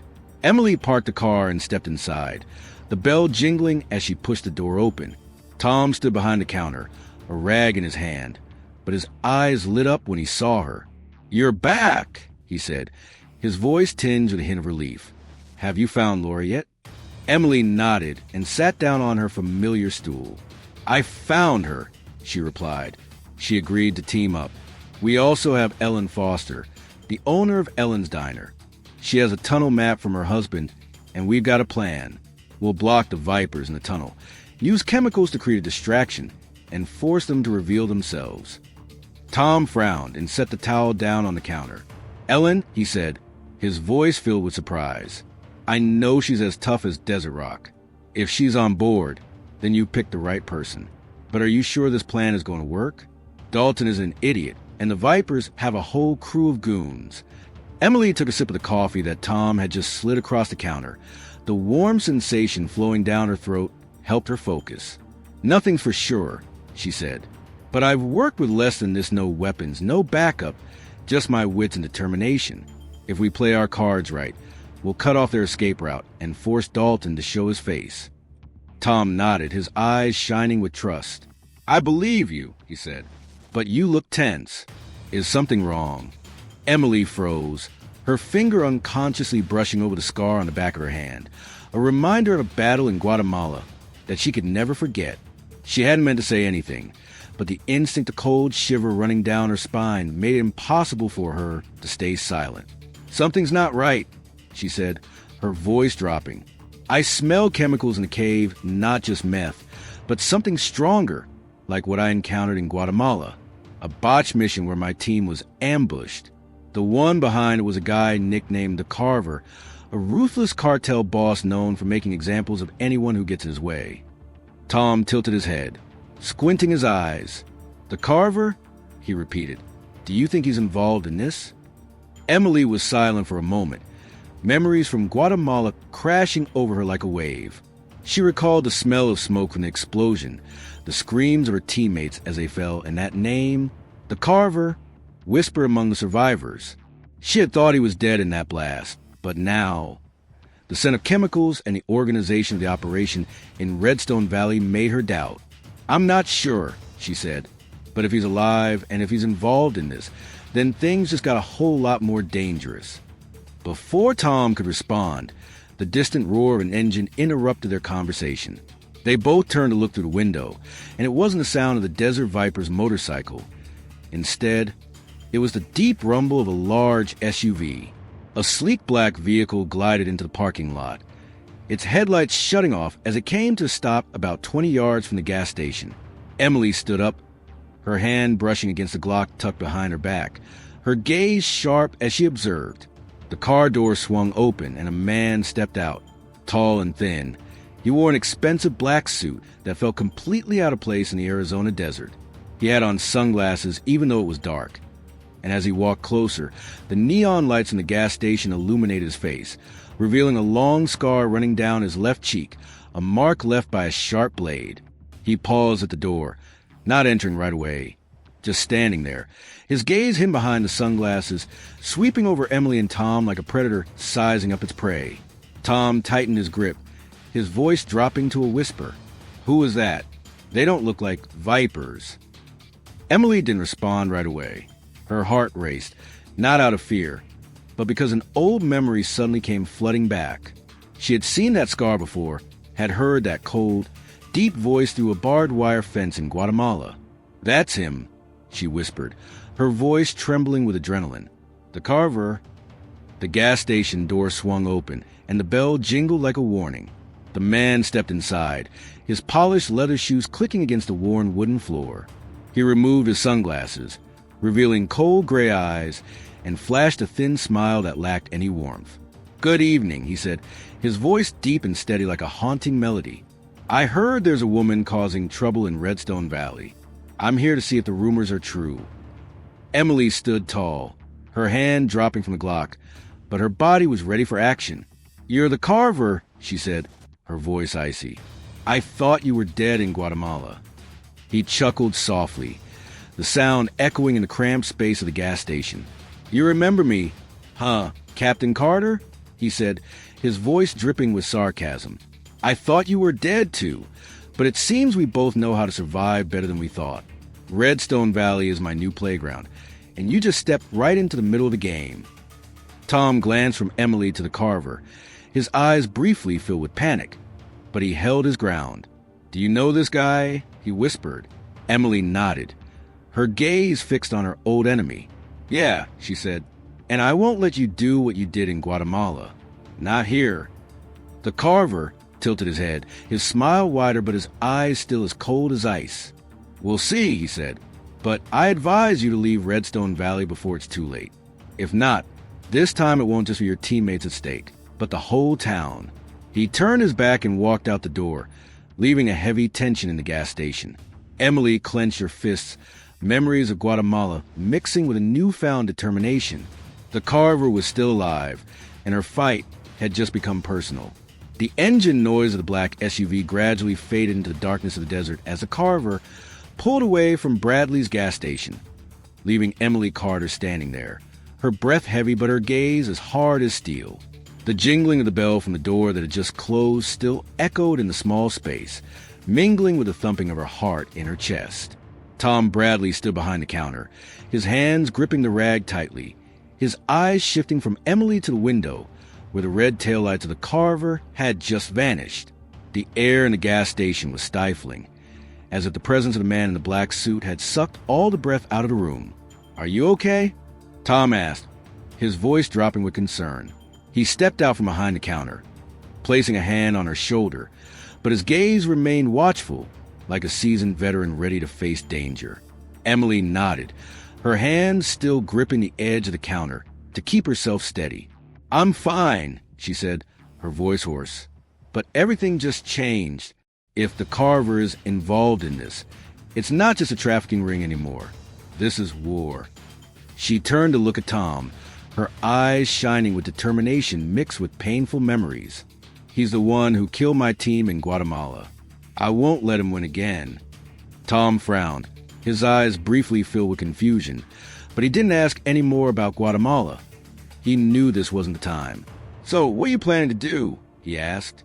"You have a plan with Laura and Ellen, but this guy doesn't look like the type who would fall for a trap in the tunnel." Emily took a deep breath, letting the cold desert air fill her lungs, helping her regain her focus. "The plan stays the same," she said, "but I need to speed things up. If the Carver is here, he'll be overseeing the shipment tonight, and I want to confront him in the tunnel, where I have the advantage." She checked her watch, noting there were less than 90 minutes before Laura arrived at the side entrance with the chemicals. "I have to go now. You stay here and keep your eyes open.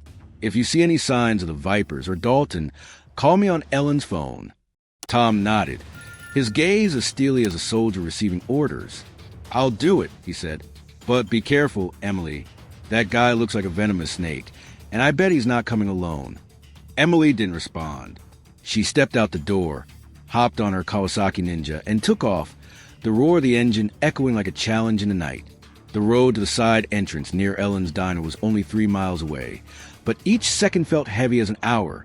The image of the Carver, with the scar on his cheek, his cold smile, and his deathly low voice mixed with memories of Guatemala, where she lost her teammate in an explosion she could never forgive herself for.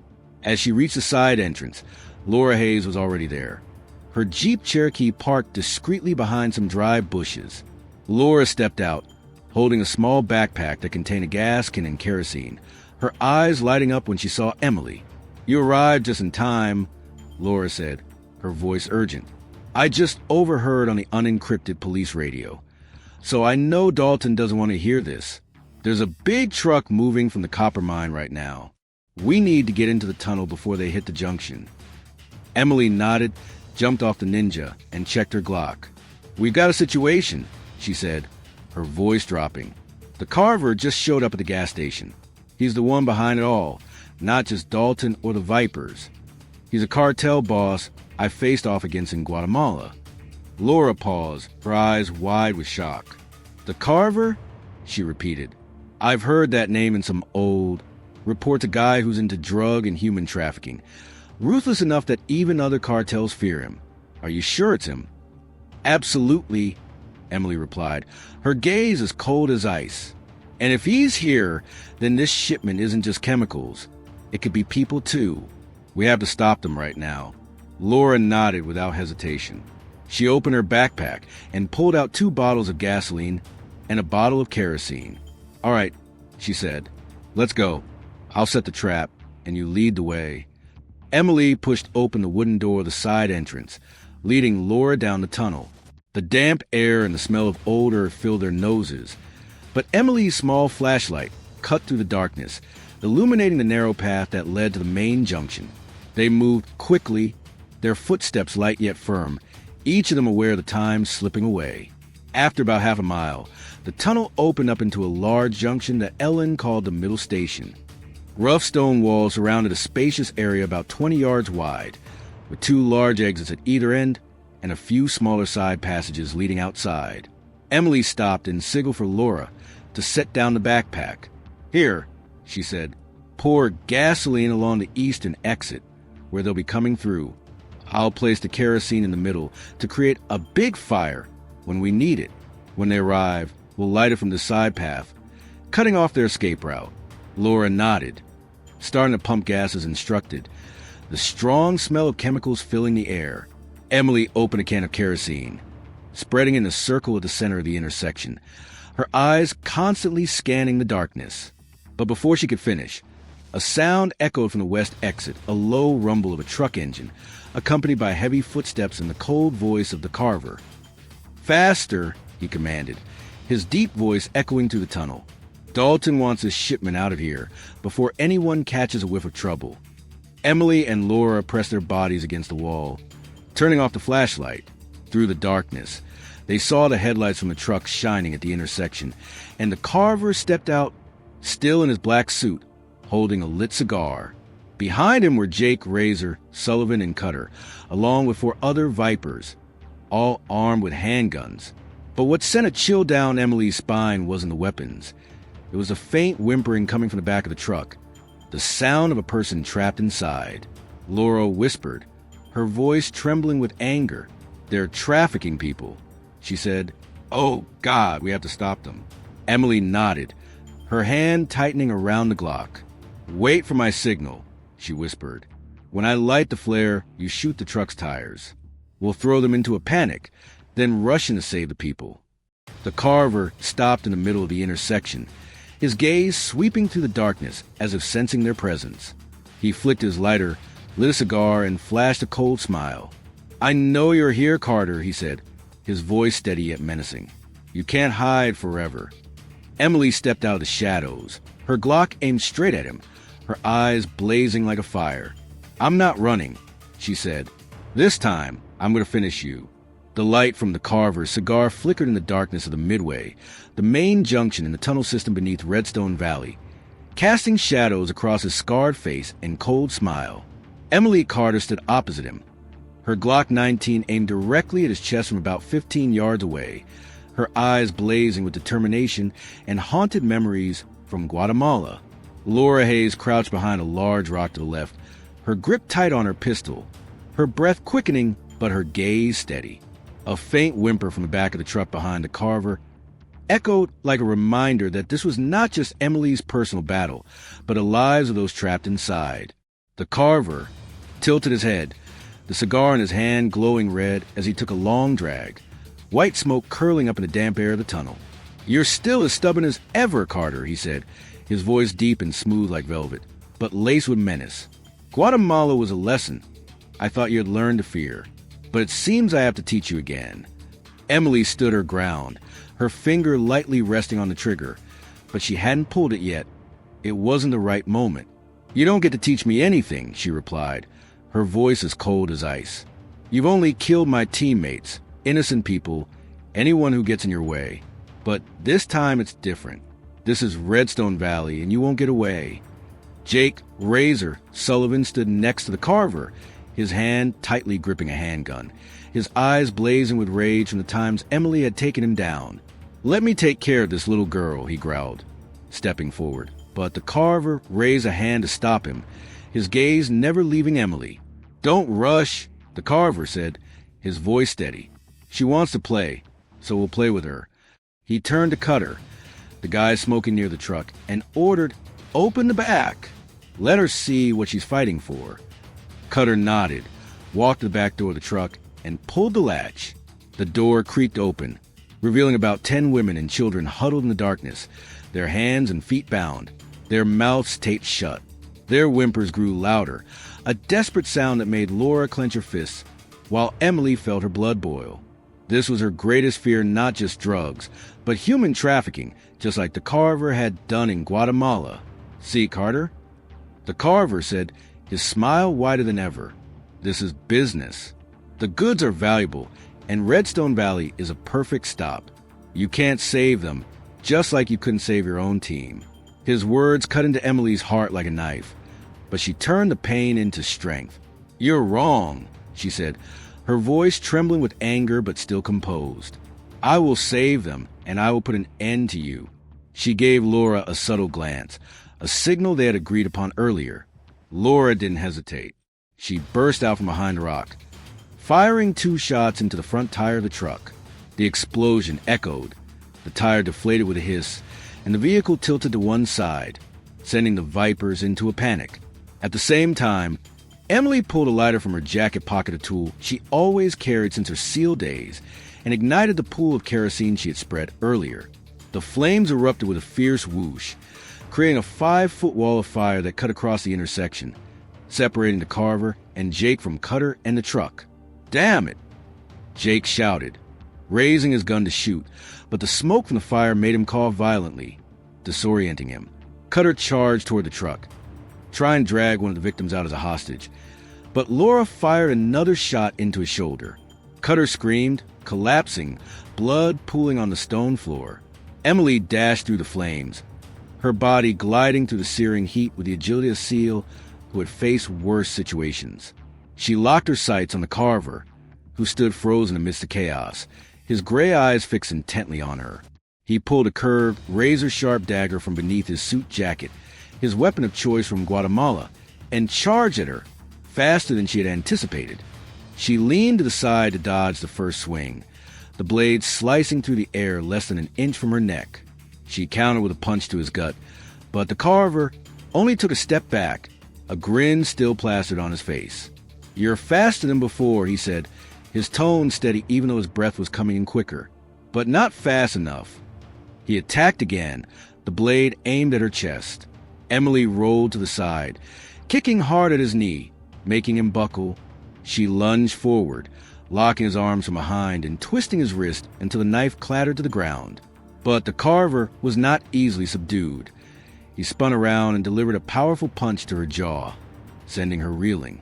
Laura screamed from the back of the truck, where she was cutting the ropes off the victims. "Emily, watch out!" But before she could run over, Jake burst through the smoke, his gun aimed at Emily. A shot rang out, the bullet grazing her shoulder, leaving a tear in her leather jacket and a warm stream of blood trickling down her arm. Emily gritted her teeth, turned around, and delivered a spinning kick to Jake's hand, sending his gun flying far away. But the Carver had gotten back up, picked up the knife, and charged at her again. This time, she didn't dodge. She charged straight at him, using all her strength to knock him down onto the stone floor. The two of them struggled, the knife pressed against her throat, but she tightened her grip on his wrist, slamming it down onto the ground until he let go. The sound of police sirens blared from a distance, interrupting the fight not from Dalton's team, but from 2 police officers Laura trusted, who had just arrived at the eastern exit as planned. The Carver looked up, his eyes showing a flicker of panic for the first time. He shoved Emily away, got to his feet, and ran toward the small side exit she had once used to escape. Emily intended to chase after them, but Laura's scream stopped her in her tracks.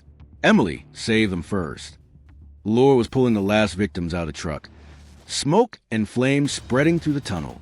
Emily gritted her teeth and ran toward Laura, helping her lift each person to the nearby side exit, where fresh air was waiting.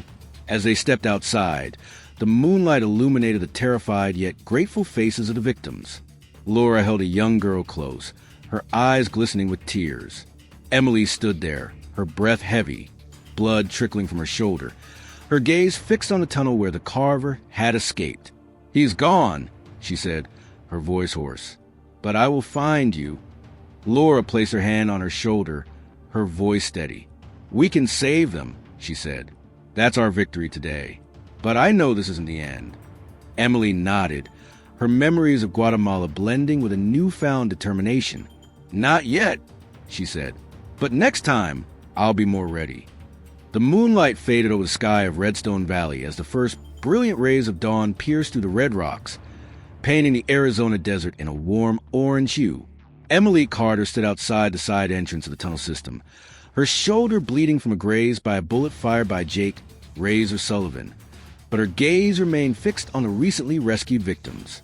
About 10 women and children huddled on the sand, their clothes tattered, faces smudged, yet their eyes sparkled with gratitude. Laura Hayes knelt beside a young girl, gently peeling away the last piece of tape from her wrist, her voice soft but trembling with emotion. Smoke still curled up from a tunnel behind them, where fire Emily had ignited its spread, leaving a pungent chemical smell hanging in the air. The sound of a police siren echoed from afar, but this time it wasn't Sheriff Dalton's team.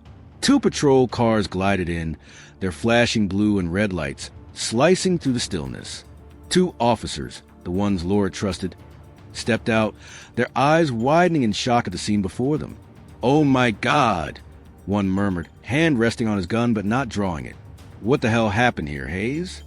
Laura stood up, wiped her hands on her pants, her gaze as steely as iron. "We just took down a human trafficking ring," she said, her voice firm. "Dalton and the Desert Vipers are behind it all. This is the victim, and we have the evidence." She pointed to Emily, who remained still, her eyes distant but fixed on a side exit where the Carver had slipped away. Emily turned back, taking a deep breath to steady herself. "The Carver got away," she said, her voice hoarse from smoke and adrenaline. "But we saved them, and that's what matters most right now. Laura, you need to get them to safety and let your team know. I'll go back to find Ellen and Tom. We're not done yet." Laura nodded, her eyes briefly filled with concern as she noticed blood on Emily's shoulder. "You're hurt," she said. "Let me bandage that up first." Emily shook her head, brushing her hands off as if it were nothing. "It's just a scratch," she said. "I've had worse. Just take care of them. I'll be fine." She walked over to the Kawasaki Ninja, climbed onto the bike even though her left arm throbbed with every movement. The engine roared to life, and she took off, leaving Laura and the officers tending to victims behind. The road to downtown Redstone Valley was now bright under the morning sun, but Emily didn't feel relieved. The Carver was still alive, and he had escaped. Memories of Guatemala flooded back like a wave. The deafening explosions, the choking smoke, and the image of her teammates falling beneath his blade. She had sworn to never let that happen again, and even though she had just saved the people in the tunnel, letting him get away felt like a personal failure. When she arrived at Ellen's diner, the place was already open, the neon lights flickering weakly, but the smell of coffee and apple pie filled the air. Ellen Foster stood behind the counter, a cast-iron skillet in her hand, her sharp gaze lighting up when she saw Emily walk in. "You're back," Ellen said, her voice gravelly yet tinged with humor. "I heard the commotion from a distance. It sounds like your plan was a bit louder than I expected." Emily sat down at the counter, her eyes weary yet filled with determination. "We saved them," she said. 10 women and children. Laura is taking them to safety. But the Carver, the one behind it all, has gotten away." Ellen placed a steaming cup of coffee in front of Emily, her gaze darkening for a moment. "The Carver?" she repeated. "I've heard that name from a few passers by, a dangerous guy, not just Vipers or Dalton. Do you know him?" Emily nodded, her hand tightening around the coffee cup. "He killed my team in Guatemala," she said, her voice dropping. "I thought he was dead, but now he's here, running this operation. I couldn't catch him, but I won't let him win." Ellen nodded slowly, her eyes shining with empathy. "You've done so much already," she said. "Those people are alive because of you, but I understand that when someone like that is still out there, it never really ends." Before Emily could respond, the doorbell rang. Tom Bradley stepped in, his rugged face etched with worry, but his eyes lit up when he saw her. "Are you okay?" he asked, his voice deep. "I heard the explosion from the gas station and thought the whole town was blown to bits." Emily smirked slightly. The first time all day she let her guard down a bit. "It's fine," she said. "We intercepted the shipment and saved some people. But the Carver got away. Laura is handling the victims with her team. I came back here to plan our next move." Tom sat down next to her, his gaze drifting over the bloodstain on her shoulder, but he didn't mention it. "You did really well," he said. "But if that guy is still alive, you need more than just Laura and Ellen. Where's Dalton? If he's still out there, he'll protect the Carver." Ellen stepped in, her voice firm. "Dalton hasn't shown up in town since last night," she said. "I heard a few people at the bar saying he's at the police station, trying to keep everything under control. But if Laura has a victim in evidence, He won't last long. Emily nodded, her mind starting to piece together the puzzle. Good, she said. We need to move fast and catch Dalton before he has a chance to run or contact the Carver. Laura has her team, but I need you, Tom, and you, Ellen, to keep Redstone Valley stable for now. Tom nodded, his eyes shining with the determination of a seasoned veteran. I can help, he said. I still have a few contacts in town who hate Dalton enough to stand up if we give them a reason. Ellen set the pan down on the counter, her eyes lighting up. My place will be the center, she said. I'll call the people in to tell them the truth. If Dalton loses control, we'll make sure he has nowhere to hide. Emily looked at both of them, a rush of adrenaline surging through her even though her body was exhausted. All right, she said. We split up. Tom, you gather the people. Ellen, you spread the word. I'll go back to see Laura. We need to catch Dalton and cut off all his communication with the Carver. She stood up, her gaze as solid as desert stone. This is our chance, she said. Not just to save those people, but to save all of Redstone Valley. We're going to show the Carver and Dalton that they picked the wrong town to mess with. Tom and Ellen nodded, a silent agreement forming between the three of them. Dawn had arrived, bringing with it the promise of victory not just for Emily, but for this little town as well. The early morning sunlight spilled over the narrow streets of Redstone Valley, casting a warm glow on the old roof of Ellen's diner and the dusty pickup trucks parked along Main Street. Emily Carter revved her Kawasaki Ninja through town, the roar of the engine echoing like a battle cry in the quiet morning air. Her shoulders still throbbed from the graze of a bullet, but she refused to let it slow her down. The plan she, Tom Bradley, and Ellen Foster had just laid out in the diner echoed in her mind. Catch Sheriff Dalton before he could escape, and cut off all ties to the Carver. This was her last chance to reclaim Redstone Valley, and she wasn't about to fail. She stopped the car in front of the police station, a low building with peeling white paint, located about half a mile from Ellen's diner. 2 patrol cars were parked out front, but there was no sign of Dalton or his crew.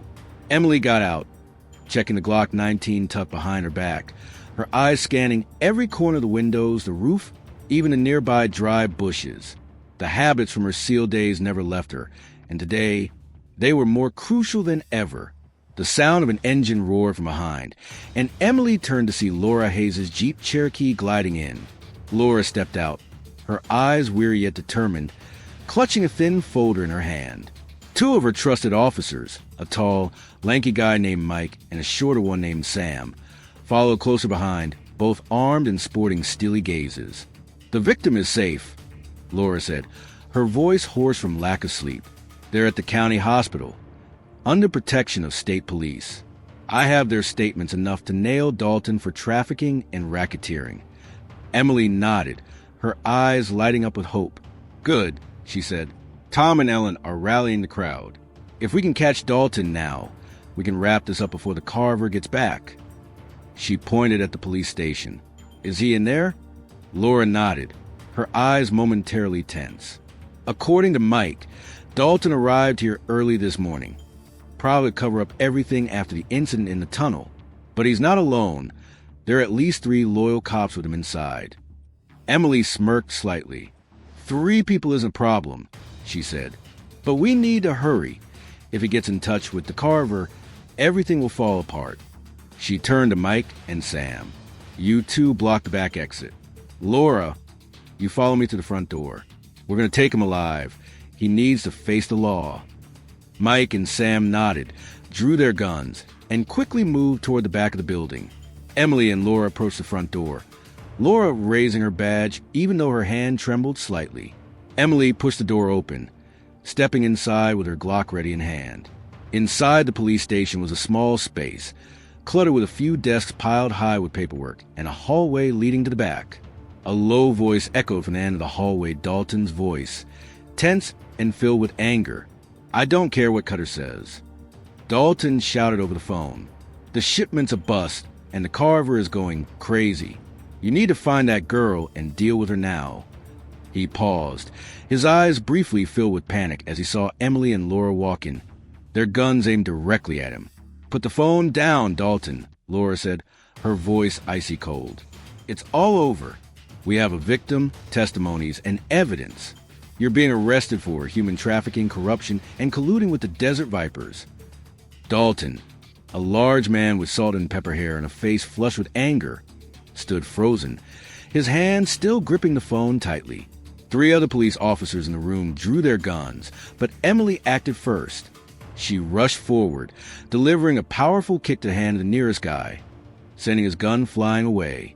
Laura fired a warning shot into the ceiling, the loud bang echoing and causing the other 2 guys to freeze. "Don't do anything stupid," Emily said, her voice sharp, her Glock aimed at Dalton. "You've lost. Put the gun down, or I'll make you wish you never picked it up." Dalton gritted his teeth, his gaze sweeping over Emily and Laura, before he slowly set his phone down on the table. "You have no idea what you just unleashed," he growled, his voice trembling with anger and fear. "The Carver will return, and when that happens, this whole town will go up in flames." Emily stepped forward, shoved Dalton down into the chair, and cuffed him with the handcuffs Laura had given her. "He can try," she said, "but I'll be ready for him." She turned to Laura. "Call the state police. We need to get him out of here before the Vipers strike back." Laura nodded, pulled the radio from her belt, and contacted the support team. Meanwhile, the noise from the street erupted, cars honking, footsteps pounding, and the shouts of the crowd. Emily stepped outside and saw Tom leading a group of about 20 people from Ellen's diner to the police station. Ellen walked beside him, holding a cast-iron skillet, her eyes blazing like a warrior's. "We heard everything," Tom shouted, his voice echoing through the crowd. "Ellen told us about what you guys are doing, trafficking, extortion, ruining this town. Dalton, you're done for." The crowd roared, with a few people raising their hands, eager to rush in, but Emily held her hand up to stop them. "Everyone calm down," she said, her voice strong yet steady. "We've captured Dalton. He will pay for his crimes according to the law. But we need to stand together. The Carver is still out there, and he will come back. Redstone Valley is your home. Let's protect it." The crowd fell silent, and then an older man stepped forward, his eyes shining with respect. "You saved my daughter in the tunnel," he said, his voice trembling. "You were right, we will stand up." Ellen stepped forward and placed her hand on Emily's shoulder. "You did it," she said. "Dalton is gone, and the people have found their fighting spirit. But what are you going to do about the Carver?" Emily gazed into the distance, where the morning sun lit up the red rocks. "He's my problem," she said. "But today, we're going to win Redstone Valley." She turned to look at Laura, Tom, and Ellen, her eyes shining with satisfaction, despite a hint of sorrow. "Thank you, everyone. I couldn't have done it without you." Laura smirked, her eyes shining. "We're a team," she said, "and I bet the Carver won't dare to come back here after today." Emily nodded, but deep down, she knew the battle with the Carver wasn't over. But now, she wasn't fighting alone anymore. Redstone Valley had risen up, and this victory was proof of their strength. The morning sunlight flooded Redstone Valley, shining down on the crowd gathered outside the police station, where Sheriff Dalton had just been handcuffed and shoved into a state patrol car. Emily Carter stood next to her Kawasaki Ninja, her shoulders still bleeding from the scrape, but her gaze was softer now, as if the burden from Guatemala had lightened a bit. Laura Hayes stood beside her, holding a file containing the testimonies of the victims' undeniable evidence to convict Dalton. Tom Bradley and Ellen Foster stood among the crowd, their eyes shining with pride as they watched the people of Redstone rise up to reclaim their town. The sound of the police siren faded into the distance as they took Dalton away, leaving behind a quiet space that was still full of life. An elderly woman, the mother of a victim rescued from the tunnel, stepped forward and embraced Emily tightly without saying a word, tears streaming down her cheeks. Emily paused, unaccustomed to such raw emotion, but she gently patted the woman's back, her gaze softening. "She's safe now," she said, her voice hoarse. "They're all safe." Laura turned to Emily, stuffing the stack of files into her backpack, her eyes shining with gratitude. "You've done what I've been dreaming of for a whole year," she said. "Dalton is finished, the Vipers are done for, and this town finally has a chance to breathe again. But what are you planning to do with the Carver?" Emily looked out into the distance, where the red rocks of the desert lay quietly under the sunlight. "He will come back," she said, her voice dropping. "He's not the type to back down until he gets what he wants. But this time, I'll be more ready and I won't be fighting alone anymore." She turned to look at Laura, Tom, and Ellen, a rare faint smile appearing on her lips. "You guys have given me a reason to keep going."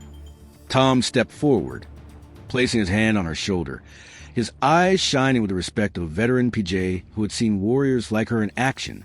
"You didn't just save those people," he said. "You saved all of Redstone Valley. I haven't seen this town come together like this since I got here 15 years ago." Ellen walked in, her hand still gripping the cast iron skillet, like a symbol of resilience. "You're a storm, Carter," she said, her voice raspy yet laced with humor. "But you're the kind of storm we need. If the Carver dares to come back, I'll make sure he gets a taste of the skillet after you're done with him." Emily let out a soft laugh, feeling a hint of relief for the first time in days. "I'll hold you to that promise," she said. She looked around and saw the crowd starting to disperse, returning to their daily lives with newfound hope. Some people turned back to thank her, while others simply nodded from a distance, but all shared a common look of gratitude and determination. Laura pulled Emily aside, her voice low but sincere. "You don't have to stay," she said. "You've done more than your duty as a passerby. But if you leave, just remember that Redstone Valley will always welcome you as a hero." Emily was silent for a moment, her fingers unconsciously brushing over the trident tattoo beneath her sleeve. She had come here to escape her past, to find a bit of peace after Guatemala. But instead, she found a reason to fight not just for herself, but for people like Laura, Tom, Ellen, and the folks in Redstone. "I'm not going anywhere," she said. "Not until the Carver is caught. But after that, I'll see." Laura nodded, her eyes shining with understanding. "Then we'll face him together," she said. "But for today, just rest. You deserve that." Emily nodded, turned back to her ninja, and climbed onto the bike. She sped off, not toward the gas station or the police station, but down a trail that led up a small hill overlooking Redstone Valley. She stopped, turned off the engine, and stood there, letting the desert wind blow through her hair. In the sunlight, the tiny town sprawled out before her, no longer just a random pit stop, but a place she had helped bring back to life. She thinks about Guatemala, about the teammates who fell, about the vows she made amidst the rubble of the explosion. "Never again," she whispers to herself. Redstone Valley is a testament to that vow of victory, not just against Dalton or the Carver, but against the darkness within her own heart. She didn't catch the Carver today, but she saved those he intended to turn into commodities. And with the unity of Laura, Tom, Ellen, and the people, she knows next time he won't get away. Emily took a deep breath, feeling the desert air fill her lungs, and smiled a small but genuine smile. She climbed onto her ninja, revved the engine, and sped down the hill, heading back to town. Redstone Valley wasn't just a victory. It was a message that even in the darkest depths, light can still prevail, as long as there are those willing to stand up. As she walked down Main Street, Ellen waved from the diner. Tom nodded from a distance, and Laura stood waiting with a fresh cup of coffee. Emily parked her car, stepped into Ellen's diner, and took a seat. "Is the coffee still good?" she asked, her voice soft. Ellen laughed, pushing the cup across the counter. "Always delicious," she said. "And from now on, it's on the house for you." Emily took a sip, feeling a warm sensation spread through her heart. Today's victory belonged to Redstone Valley, and she knew it was just the beginning. The midday sun poured down on Redstone Valley, bathing the small streets and the surrounding red rocks in a golden hue. Ellen's diner was busier than usual, the laughter and chatter of the townsfolk spilling out from inside, mingling with the rich aroma of strong coffee and freshly baked apple pie. Emily Carter sat on her familiar stool at the counter, a hot cup of coffee in hand, her gaze sweeping over the crowd of faces that just days ago had been filled with fear, now shining with hope. Her shoulder was neatly bandaged thanks to Laura Hayes, and although the pain still throbbed, she felt more relieved than ever since arriving here. Ellen Foster stood behind the counter, her hands deftly pouring coffee for customers, but her sharp gaze never left Emily. "You look like you're thinking about going far away," Ellen said, her voice husky yet teasing. Don't tell me you're planning to leave this town right after saving it. Emily took a sip of her coffee, offering a faint smile, a rare expression she seldom revealed. I'm not leaving just yet, she said, but I can't stay forever. The Carver is still out there, and I need to find him, not just for Redstone Valley, but for myself. She set her cup down, her gaze distant. But before I go, there's something I need to take care of. Ellen nodded, her gaze softening for a moment. You're the kind of person who doesn't back down, aren't you? She said. I knew at the moment you walked in here with that look in your eyes, like a storm ready to sweep everything away. But you've changed this town, Carter. Don't forget that. Before Emily could respond, the doorbell rang.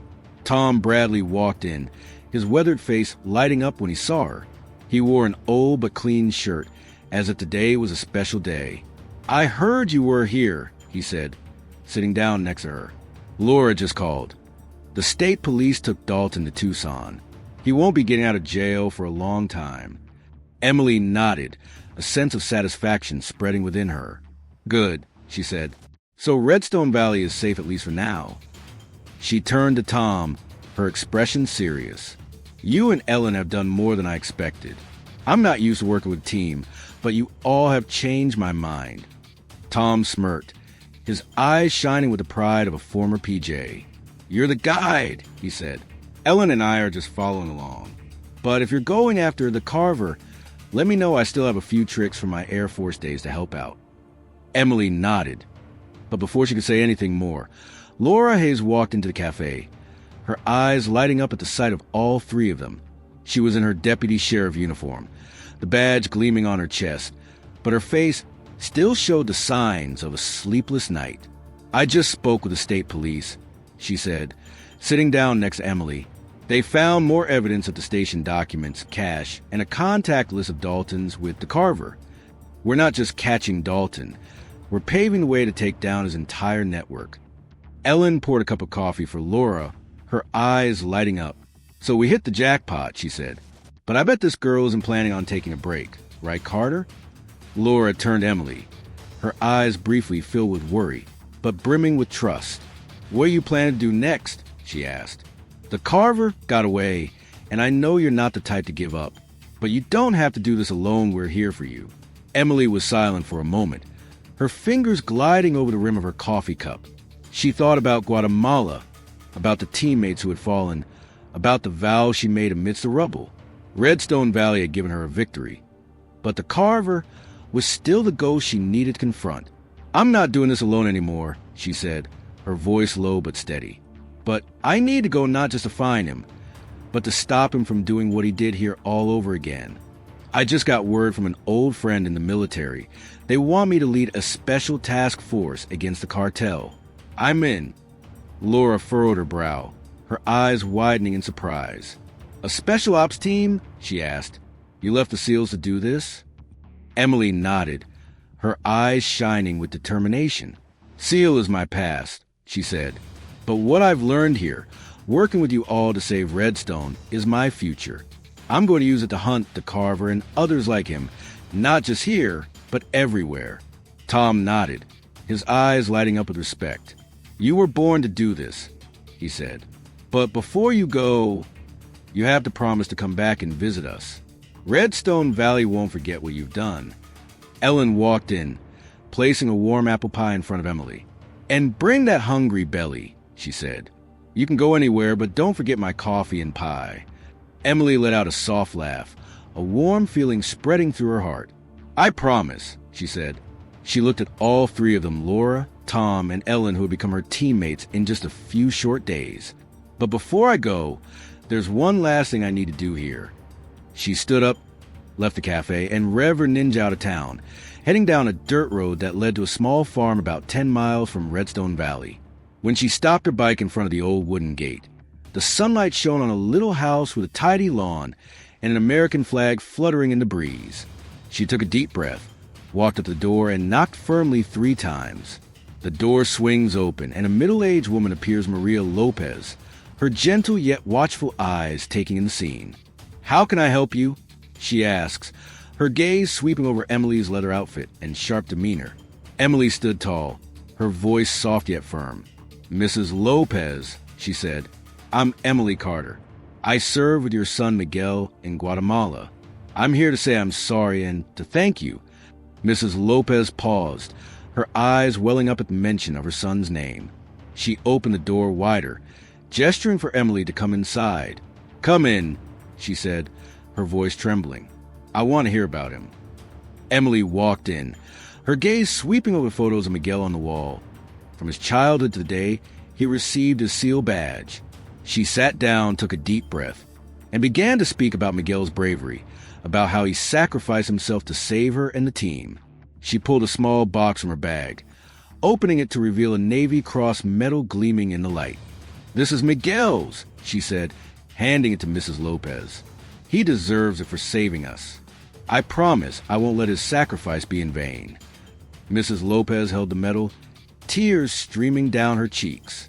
"Thank you," she whispered. "He always wanted to do the right thing. You kept that promise for him." Emily nodded, stood up and left the house, her eyes shining with a new sense of purpose. Miguel was the reason she fought, and Redstone Valley was proof that she could win. The afternoon sunlight faded over the Arizona desert as Emily Carter left the small farm of Maria Lopez, the Kawasaki Ninja, purring gently beneath her. The Navy Cross she had just presented to Miguel's mother now rested in her hands, a symbol of sacrifice and bravery that she would carry with her forever. The desert wind swept through her hair, bringing with it the scent of dry sand and a peace she had rarely felt since Guatemala. But deep inside her, a new fire was burning, not the fire of revenge, but of purpose. Redstone Valley had changed her, and now she was ready to embark on a new journey. She sped back into the heart of town, her eyes sweeping over the streets that were now livelier than ever.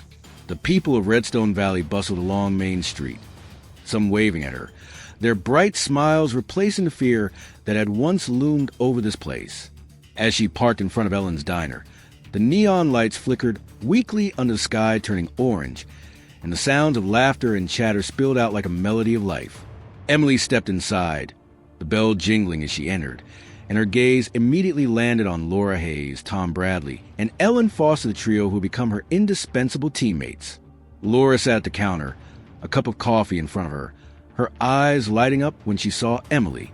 "Where have you been?" she asked, her voice tinged with curiosity. "I thought you were going to stay here another day to relax after everything." Emily sat down next to her, her gaze soft yet resolute. "I just met with Miguel Lopez's mother," she said, her voice dropping. "He was one of my team members in Guatemala. I owe him a promise, and I just kept that promise by presenting the Navy Cross to his family." Tom, standing next to Ellen at the counter, nodded slowly, his eyes shining with respect. "You're a person of your word," he said. "I've seen people like you in the military, those who never forget their comrades. Miguel would definitely be proud." Ellen placed a warm apple pie in front of Emily, her gaze softening behind her glasses. "You remind me of my husband," she said, her voice husky. "He always did the right thing, no matter how hard it was. But you're planning to move on, aren't you? I can see it in your eyes." Emily nodded, took a sip of her coffee before replying. "I heard from an old friend, Mike, from my SEAL days," she said. "He's putting together a task force to take down the cartel, and they want me to lead it. The Carver is still out there, and I can't just sit back while he's free. I'm taking this on not just to hunt him down, but to stop guys like him from destroying places like Redstone Valley." Laura furrowed her brow, her eyes flickered with concern, but full of understanding. "Lead a special ops team?" she asked. "Are you really leaving the SEALs? I thought that was your life." Emily smiled faintly, her gaze distant. "SEAL is where I grew up," she said. "But Redstone Valley showed me that I can do more than that. Working with you, Laura, Tom, Ellen, I learned that fighting isn't just about me or my past. It's about protecting those who need it. I'll use everything I know to take down the cartels, starting with the Carver." Tom nodded, his eyes lighting up with the excitement of a seasoned veteran. "Sounds like a fight worth joining," he said. "If you need someone to back you up from a distance, just call me. I may not be able to jump out of planes anymore, but I still know how to stir up trouble for those bastards." Ellen chuckled softly, placing her hand on her hip. "And I'll send apple pie to your team. she said. No one fights well on an empty stomach. But seriously, Carter, wherever you go, we'll always have your back. Laura placed her hand on Emily's shoulder, her voice soft yet firm. You're not just a passerby anymore, she said. You are a part of Redstone Valley. If that task force takes you all over the world, remember that you have a home to come back to. Emily looked at all three of them, a warm feeling spreading in her heart, a feeling she wasn't familiar with, but now she cherished more than ever. Thank you, she said, her voice hoarse with emotion. You have no idea what this means to me. I came here to escape, but I'm leaving with a purpose, and that's because of you all. She stood up, her gaze sweeping over the diner one last time, taking in the smiling faces, the scent of apple pie, and the camaraderie she had helped inspire. She stepped outside, climbed onto her Ninja, but before she could start the engine, her phone buzzed. A message from Mike appeared on the screen. The task force is ready. Meet at Fort Bragg in 48 hours. The hunt for the Carver starts now. Emily smiled, a smile full of determination. She revved the engine, the roar of the Ninja echoing down Main Street, and took off, leaving Redstone Valley in her rear-view mirror. The road ahead stretched endlessly, leading her to Highway 89 and beyond, but this time, she didn't feel alone. Laura, Tom, Ellen, and the people of Redstone were the strength she carried with her, an invisible yet unbreakable team. As she sped to the desert, the afternoon sun cast her silhouette, a solitary yet powerful image. She thought about the Carver, the scar on his cheek, his cold smile, and the threat he left at Bradley's gas station. He believed he was invincible, that he could continue to spread darkness over towns like Redstone. But he was wrong. Emily was no longer the lone soldier from Guatemala. She was a warrior with a team, a purpose, and a vow she would never break. She remembered Miguel, his smile in the photo at Mrs. Lopez's house, his bravery in those final moments. I'll do this for you, she whispered to the wind, and for all the others he has hurt. Redstone Valley was the first victory, but it wouldn't be the last. As she disappeared over the horizon, the roar of a Ninja's engine blended with the desert wind, leaving a clear message. Emily Carter is on her way, and the cartels will soon learn they've chosen the wrong enemy. At Fort Bragg, a special forces team is waiting for her, and the hunt for the Carver will not just be a mission, but a declaration of war. She speeds toward the future, her eyes blazing, ready to confront whatever lies ahead, because she knows this is a path she was born to take. Ellen's diner faded away in the rearview mirror, but Emily carried with her the flavor of coffee and apple pie, the warmth of new friends, and a promise to return. Redstone Valley wasn't just a pit stop. It was a spark that ignited her new journey, and she would use that spark to burn away the darkness left by the Carver. Thank you for joining us on Emily Carter's journey in Redstone Valley. From a lone former SEAL to the spark that ignited an entire town against the darkness. She saved innocent lives, took down Dalton, and proved that unity is the greatest strength. If this story touched your heart, please give us a like and hit subscribe to continue this journey with us. But the Carver is still out there, and Emily is gearing up for a hunt bigger than ever. Will she catch him in the desert or on a new battlefield? You all are the motivation for us to keep telling stories of courage and hope. See you in the next video. Stay tough, stay proud, and see you soon.